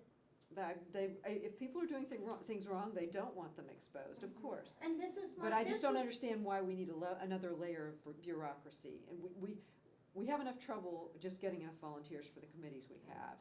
And That's not true. You Well- have volunteers, they're not appointed. that may be true. In any event, I'm just having a hard time seeing the value in an additional process when there actually are other ways to address the problem. And what way is to address the problem? Like, we'll use the finance committee, say you guys violated the charter or something. How would we violate What- the charter? What would we have No, done? I'm just saying. I'm just asking, give me a really concrete example of what you think we would have done. I don't know, trying to think of what's in the charter that you guys, because you said you could be subject to it, so why don't you Well, give me we're a the. charter committee. Right, okay, so say, I mean, we could violate the open meetings law, no, that's different, and that is different, that's Yeah, already that's covered in another way. but Yeah, I that's, understand. Yeah, that Right, would go in but- front of the ethics board. right. Yeah. So, I don't know, offhand, I'm trying to think of where in the charter, what you guys, I don't know, say you decided, say you decided that you weren't gonna have, I know, cause I know something you guys did, it was before your time. But, we purchased a golf course, okay? The golf course, it did not have, there were several things that were required to have done before it went to town meeting, before it was approved at town meeting. That the finance committee was supposed to do. That the finance, well, there was that, that before the finance committee would give it its endorsement. And, you might remember this, Jody, I know that you did not speak as a finance committee member on it. But, and I don't know how many of you were on it, I think you were too, but the things weren't done. But you don't remember the specific. It wasn't finance committee, it was things that the CPC wanted done before they would But the sign finance off. committee endorsed it. The finance committee endorsed We, $2.6 million of funds. Yep. 600,000 from the town, 2 million from CPC. Yep. Without even having the things done that was supposed to be done, without even looking into it what wasn't the costs were gonna be. and it wasn't, it's not a charter violation because it's the Okay, CPC was so not what if- responsible for that. What if, okay, so let me do this, what if you guys didn't have a hearing on it, right? Because you're supposed to have hearings on things, right? So that would, That's what we're doing right now. right, so that would be a violation, right? That would If be a you violation. just decided, So if you know what, we don't like so- Brenda Ekstrom, we're not gonna Exactly, vote on any we're of not this gonna stuff. invite Brenda Ekstrom to our meetings. Perfect, And yes. there, okay, yes, okay. Okay, now we're on something, So- okay, good. So, all right, so if you do that. Everyone else is welcome, but not Brenda. Exactly, yeah, hey, yeah, it's not the first time. We would never so- do that, Brenda, I think you know that. Thank you, Norma. I know you would have. And I hope the board, but, so, all right, so say that was the thing. I could go to this committee, and this committee could say, hold a hearing, bring it to it. Okay. So how about this? How about we invited you, but you didn't show up, and we decided your issue anyway? Would that be a violation? No, it wouldn't be because you invited me. And No. schedule it. I mean- Invited me, if you, like, you sent me an email. If Yeah. I didn't respond to the email, then what I would recommend, which I had always done when I was on committees and stuff, is we wrote to them, they didn't respond. We'll try to call them this week and see if we can get them in for the next meeting, or we'll have to look at it without them. Or we'll look at what we have before us, which is the language of Exactly. the article. Okay, Exactly. all right, but if we just voted on it without even talking about it or looking at it, that would be more, okay. I think I follow you. I think that, does anybody have any other questions? I think I understand where you're I do, coming from, yeah. and that's, we're not gonna vote tonight, and Yeah, no, that's- Steve and I should probably have mentioned this, we're not gonna vote on your article tonight either. Sorry about that. If you find this entertaining, Brenda had to say. please do He stay. doesn't, and he doesn't care about this one, it's the next one. It's the next, he's okay. reading it, yeah. Gotcha, Please. okay. Anything else before we move on to Article 31? Okay, last but not least, Article 31 is, this is item I of our agenda tonight, presentation and discussion of Fall Town Meeting Article 31, amend bylaws, affordable housing, and again, Brenda Ekstrom. If you would please talk us through that. Take care. It's, most of you may recall, take care, Mr. Smaggy, and I see you again. A couple of years ago, I submitted an affordable housing bylaw. It's the first of its kind in the state. A lot of people say, oh, it's infill. Yeah, it's similar to infill. But when I did it and it passed town meeting, it went to the Attorney General's office. They had asked for an extension because it is quite a complicated thing, and so they, but they passed it back and said that it was approved, but they wanted the town to speak with town council and DHCD at the time, now it's DLOC or whatever it's called, but, to meet, work with them to make sure that even though it says everything has to, everything has to count towards affordable housing, to make sure that it was written that way. So, the town did nothing with it.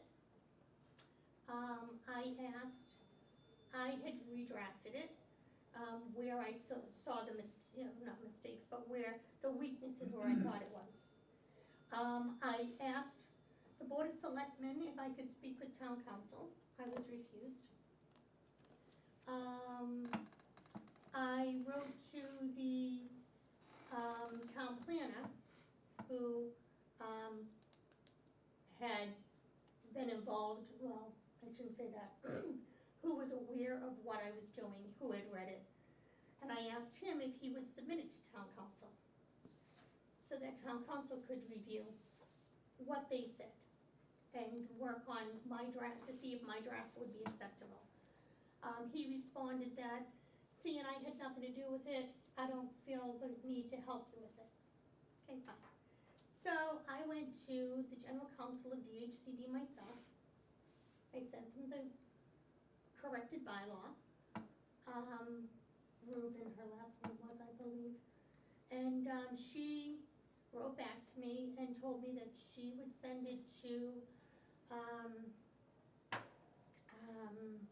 Reiko Hayashi, I think that's her name, who is the head of the affordable housing there. So Reiko and I went back and forth, tweaking it, correcting it, making sure that it satisfied everything. This is the finished product. As I write in my explanation, I want to make it clear, she did not approve any projects, she did not approve, she just approved that this was to form and satisfy DHC's requirements. And so I'm putting it back again. This time I have put an application with it that I have also developed, because the town has done nothing with it. Can you tell, I'm yeah, sorry, can we absolutely. just take a step back, and I know some of us have looked at this before and some haven't. Can you remind us what this does? What this does, it actually does a little bit like what Steve's projects does. 100% of what's built under this will be affordable, deemed restricted affordable. And what that does is, I believe Mr. Schultz said that that somehow or other the numbers got, the SHI, subsidized housing inventory, the numbers that we got for the town were lower than what we had anticipated, so now we're still subject to the 40B. What this will do is, because right now, 25%, that monstrosity Woodland Cove, and I can call it that because it's right down the end of my street, but that monstrosity Woodland Cove is 154 units with, I don't know, 30, no, what would it be? 70, no, yeah, about 38, about 35, 38, 40 units will be deemed restricted affordable. All right, I'm asking you actually to go a little farther back than that. Okay, What kind of structures are we talking about here? single-family homes. Building a Two single-family home? Yeah, well, okay, there's two parts to the bylaw. The Okay. first part is building. What it does is, if any of you live in any of the neighborhoods, or actually even your property, if your property was made up of 2 or more lots, and then when the state came in with zoning requirements, or when the town started realizing, oh my God, we're getting a lot of people building here, they changed the zoning. It went from 5,000 square feet for a single lot to, well, it jumped up, now it's 30,000 in some of those areas. Some of them is 40,000 and 60,000. What this would do is that if you had a piece of property, say in the Swift Beach area, it's a Seward area, and you had a 10,000 square foot lot, or a 15,000 square foot lot, and you had your house on it, you had a big side yard. If you wanted to, you could sell your side yard, as long as it's in, you can get the plan, make sure that this is, it's 5,000 square feet, Still a buildable lot. still the Yeah. buildable lot, and you can sell that. You can sell it for 10% of what the, a three-bedroom unit would go for, which is like, I don't know what the new rates are, it's probably $28,000, $30,000 or whatever, you could sell it for that. What, so you sell your lot for $28,000? Sell that if you wanted to, there's different ways you could, you sell it for that. Someone, may I use your name, Steve? I've already used it. Steve could come in and could build a house on that lot. Affordable deed restricted. Has to be affordable, has to be deed restricted. If you own the lot, you could subdivide it, you could hire someone, because maybe you wanna make sure there's not a 3-bedroom beside you, or a 4-bedroom, because the more bedrooms, the more money. So you don't want a 4-bedroom, you're in a cottage area, every house in your neighborhood is 650 square feet, you know? It's 2 bedrooms, a kitchen, a dining room, that's it, 625, 25 by 25. So that's what you'd like beside you. So you could do it. But not under Subdivide it the, off, but it's deed restricted. but not under the 40B program, it's like a private. It's called a local initiative, the Yeah, LIC program. Yeah, I know, yeah. So it would just be, and you would do that. As far as, so that's the one So thing. that was Article 26 that you presented. Article 26, yes, thanks, Andy. The second half of that, it's, Which just actually so you went know. through, correct? Yeah, it's the Thank you. same thing, I'm just trying to clean up. It's exactly the same thing, I'm just trying to clean up where the AG's office was a little concerned that wouldn't count that everything would go for it. So this is actually in place now, It's but in without place the now. corrections? It's in place now, and if someone were to use it now, first of all, if they come to town hall, nobody has an application for them. Because nobody hears about this. Seriously, and secondly, if somehow they got an application and they went to do it, there's no one who is, I think if you went down to the building inspector, they'd say, I don't know anything about this. So it's not a subdivision, so No. you're not subject to subdivision laws? Nope. Sidelines, setback, It has to have, right, it has to have the 50, but wouldn't you be creating a subdivision? no, No, it had A to have at least 50-foot frontage. Correct. And because, it had to have multiple lots on the property be, prior to 1974? Okay, That's so, what they want. okay, so 51, 51. okay. that's a piece I wasn't Yes, getting. If it's, exactly. if my property was part of a 13-acre lot that was subdivided in 2003 or something, and my lot has always only been one lot, so this would not That's apply all. to me at all. You I could could not do do not this, do this, no. okay, gotcha, But This it would is- apply to my lot It would over apply across to the yours. street, because we have 5 lots.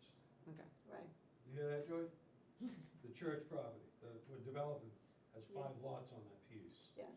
So we can So- put 5 different multiple units on there. So your plan predated whatever that date was? 1951. Okay. So how much of the property of this town does it even apply to? Have multiple lots? Well, but here's the thing, is that it's also not, It it's had to all, be in the MR30 district, Brenda, correct? well, no, it doesn't have to be. If I live in an R60 and I have 120, and it was 2 lots, Yep. I could do it there, but I can Okay. only do one house there, or Okay. a duplex. Okay, but And it so would that have doesn't to answer be my question. affordable with the It deed would still have to, restriction. 100%. would have, but so my question still 100% would have to is, be affordable. does this apply to, 100 lots in town, 1,000 lots? Does Like anybody doing that. know? Right. Well, put it this way, don't have it with you.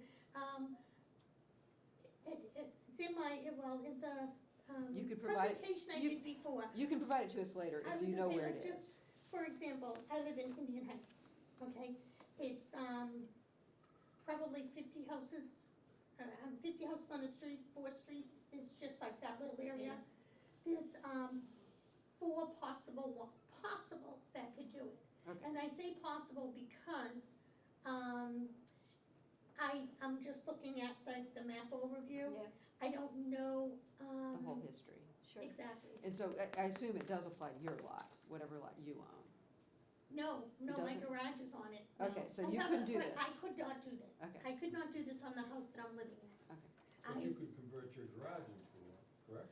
Yes. No, because it's, where my garage is, it's on, see, I have two lots that go this way and one don't that have goes the this frontage. way, and my garage You is don't have the on frontage, okay. Yeah. both Right. of them. So, Okay. so this is not a proposal to allow people to carve out part of a house that already No. exists and turn it into No, an in-law apartment or well, something? no, that's the second one. Okay, so That's that's, 840. okay, And it would be open to whoever wanted to rent it.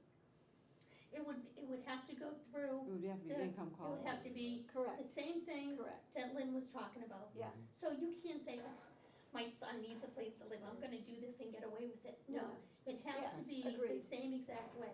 Okay, so move on to the, can you move, I'm sorry, One go more ahead, question. please.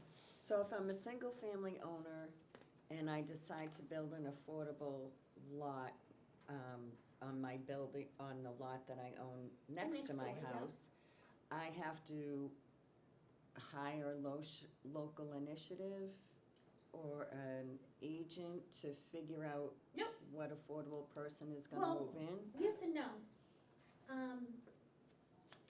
This can be done, like, for example, the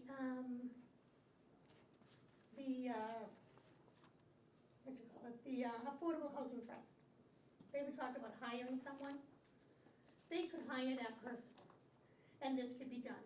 Now, what has to be done though is that there's an application fee for this with the town, it's $100. So that $100 would go towards, the person who is gonna be checking it out. I offered to do it for free for the town, and they refused. Well, But that's okay, Yeah. which is fine, I don't care, they would have to hire someone. But that's what it would do, say you had 20 people that did it, every one of them, it's $100 application fee, so that money would go towards paying it. And when the people apply, there, things that people don't know about affordable housing is that every year they have to requalify, and every year it has to be, they have to pay a fee for that. So that would be, like, you would hire a contractor that would do that for the town and using that money. So you're overriding the zoning bylaws. Yes, I am, just like any 40B does, just like every 40B does. So- Well, David, your thought, I got a 5,000 square foot lot. That's my property. I just go right to the planning board? You with my could go, plans? yeah, listen. are you saying as of right? Wait, no, could that's, do it? I'm sorry, if I That could is just, the- well, So you, I don't need to go to the ZBA because it's just a, As of right? wait a minute, what I'm saying though is, right, you don't have to. Because, first of all, you could go to the planning board right now, it couldn't be affordable. And right now, with what they, I shouldn't say planning board, what seems to be approved in this town, there's so much stuff that you say, how did they build that?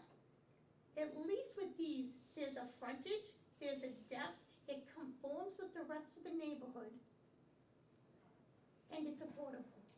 No, it basically what I'm conforms saying is with the what planning board neighborhood doesn't was have to look before. at the affordable part of I'm it. sorry, what?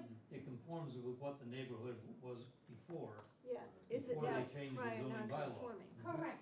Okay. So if you. So I bought my house 10 years ago Mhm, after the zoning bylaw went through. mhm. Okay, and I bought it because I liked the area around me.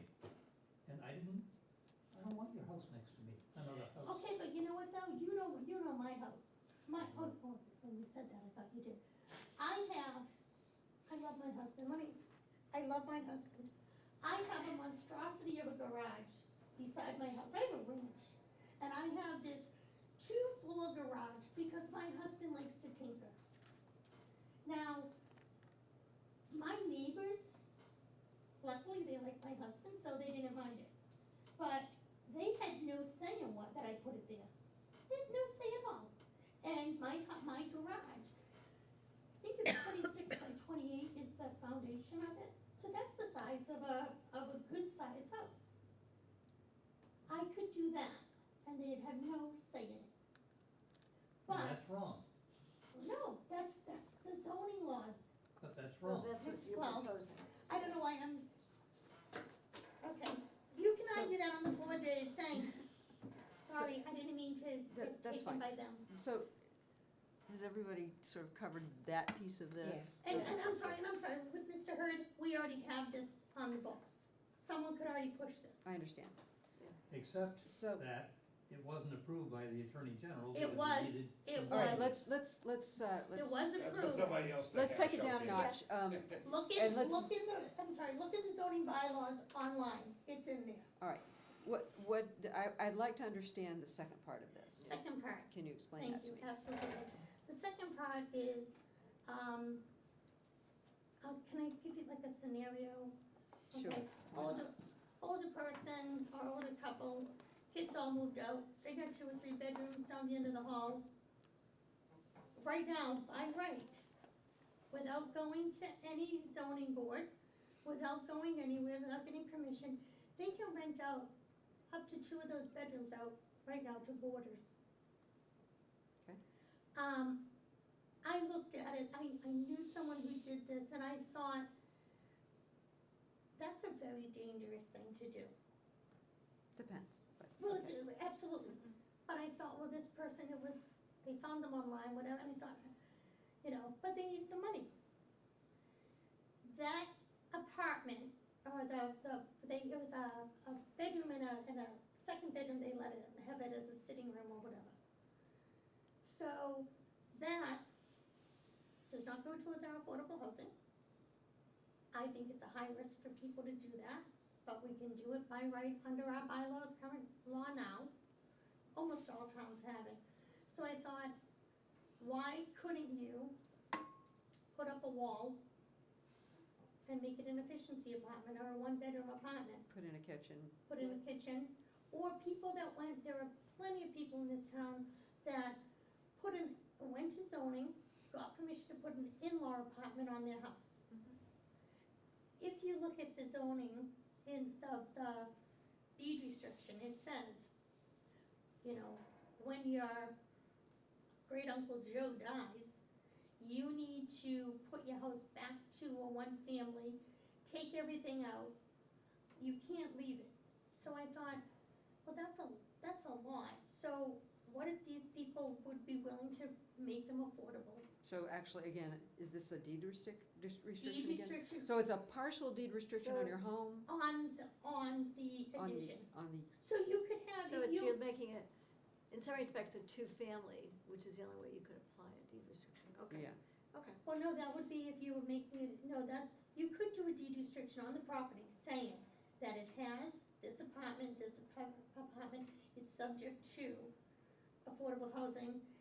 And if they didn't want it, then they would have to take it out and not be able to rent it. so it could only be rented as an affordable unit? Correct. Okay. Okay. And And could as you, I said- and could you have your son move in there? Nope, same thing. It has to go through the affordable housing process. Okay. And like I said, this is already in our bylaws. The only thing I'm changing is I'm just clarifying that, the, area median income, that it's 70%? and that's the other thing I do, is that if, all of us know, whether you have one or not, home ownership is the greatest way to develop wealth. So even people that are renting these houses, what I did is that it's 70% rent for people making 80%. So that there's that buffer for them, so they're not Save. going to look for a first month rent somewhere, or they're not, that they actually have the ability to maybe save up. Yeah, right. And a little buy a buffer, house. because once you hit that maximum, and most people apply at the maximum, but once you hit that, you're technically supposed to be told you gotta You get have out, to leave, because right. you can afford affordable. So this Every would year. give people the ability to step up into that next step. So nobody has ever built under the existing bylaw, is that right? Correct. Questions? More questions? Great. Thank you. Thank you. Thanks, Brenda. Oh, Have a wonderful evening. Thank you too. All right, so, no violence, please. So, this is, we're on item J now, which is discussion and possible votes on fall town meeting articles previously heard, which would be the articles we heard last week. This is something, for any of you who don't know, anyone who might be watching, this is something the finance committee typically does. We don't normally vote on anything on the evening we hear it. There will be exceptions for this town meeting, because we've got a couple of things that aren't coming up until the last meeting before we need to actually have everything finalized for our report. But the articles that we heard last week were 6, 7, 8, 15, and 16. And those were the three harbor services, or the harbor masters articles, the waterway rules, the use of harbor services permit receipts for a couple of projects that we were told about, and then changing to taking away the elected constable position and reverting the road commissioner's function back to the select board. I move we recommend Article 6. Is there a second? Second. Second. All right, so we have a motion and a second. Any discussion on that? This was the $5,000, I believe. That was a small amount. It was the small amount. This is from the harbor services permit receipts, so this is basically something that the Yeah, harbor it's the master's office 5,000 for the funds. harbor services. Exactly. All right. Yep.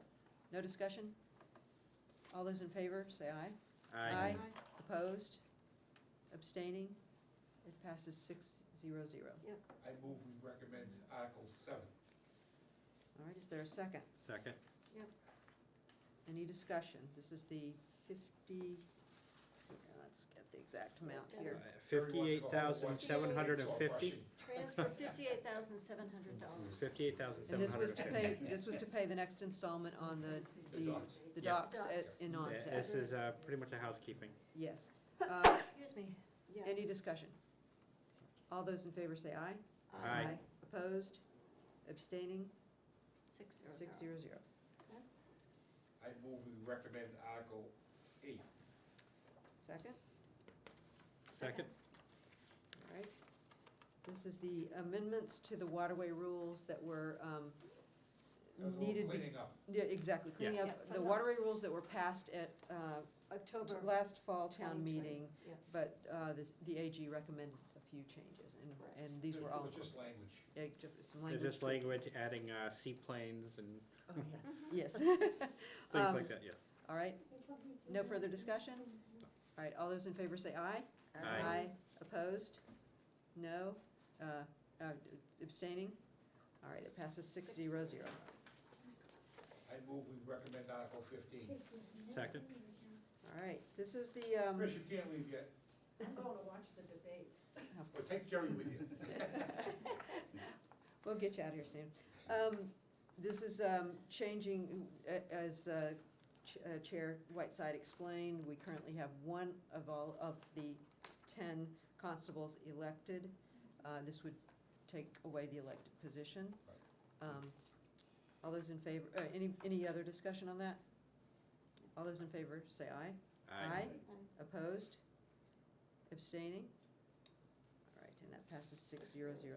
And I want to make the point here that this is a hybrid meeting in the sense that people can participate separately, but all of the finance committee members are here. So that's why I'm not going through and doing a roll call vote, because we're all here, we're all on the screen, you can see how we're voting. All right. And if somebody tells me we did it wrong, we'll re-vote, but. I move we recommend Article 18. Second. No, wait a minute, you mean 16, because we haven't heard 18. 16. 16. We don't want to commit a Second. charter violation. Second. Right. We'll test the new system. That's right. Is there any discussion on this? This is the road commissioner's function reverting to the select board. All right, all those in favor say aye. Aye. Opposed? Abstaining? And it passes 6-0-0. All right.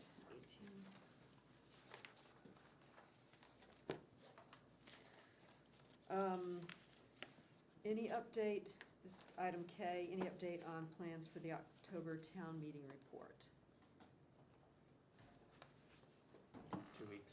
All right, so that's complicated, That is, yes. so, Yeah, they can probably squeeze it with what they told us. They told me originally they could probably squeeze one, but they're looking. okay. So, 2 weeks before October 23rd Which would put be us at- October 9th, and our last meeting is October 11th. I think one approach might be to complete the report and have a separate supplement that could be run off here of just a couple of pages. Unfortunately, What do we have in that last, it's that last week? the sewer, Yeah. and the capital plan. We may just need to go back to Staples and bite the bullet on this, because they can do it over the weekend.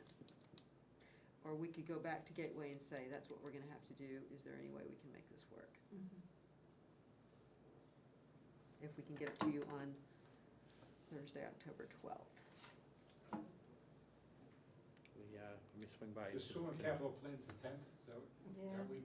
It's the 11th, yeah. The 11th. Yeah, October 11th. And this is just part of having so many articles Yeah. for this meeting, which is a little bit It unusual. is, it's Yeah, a it's a lot. lot, It's just a lot to get done in this much time.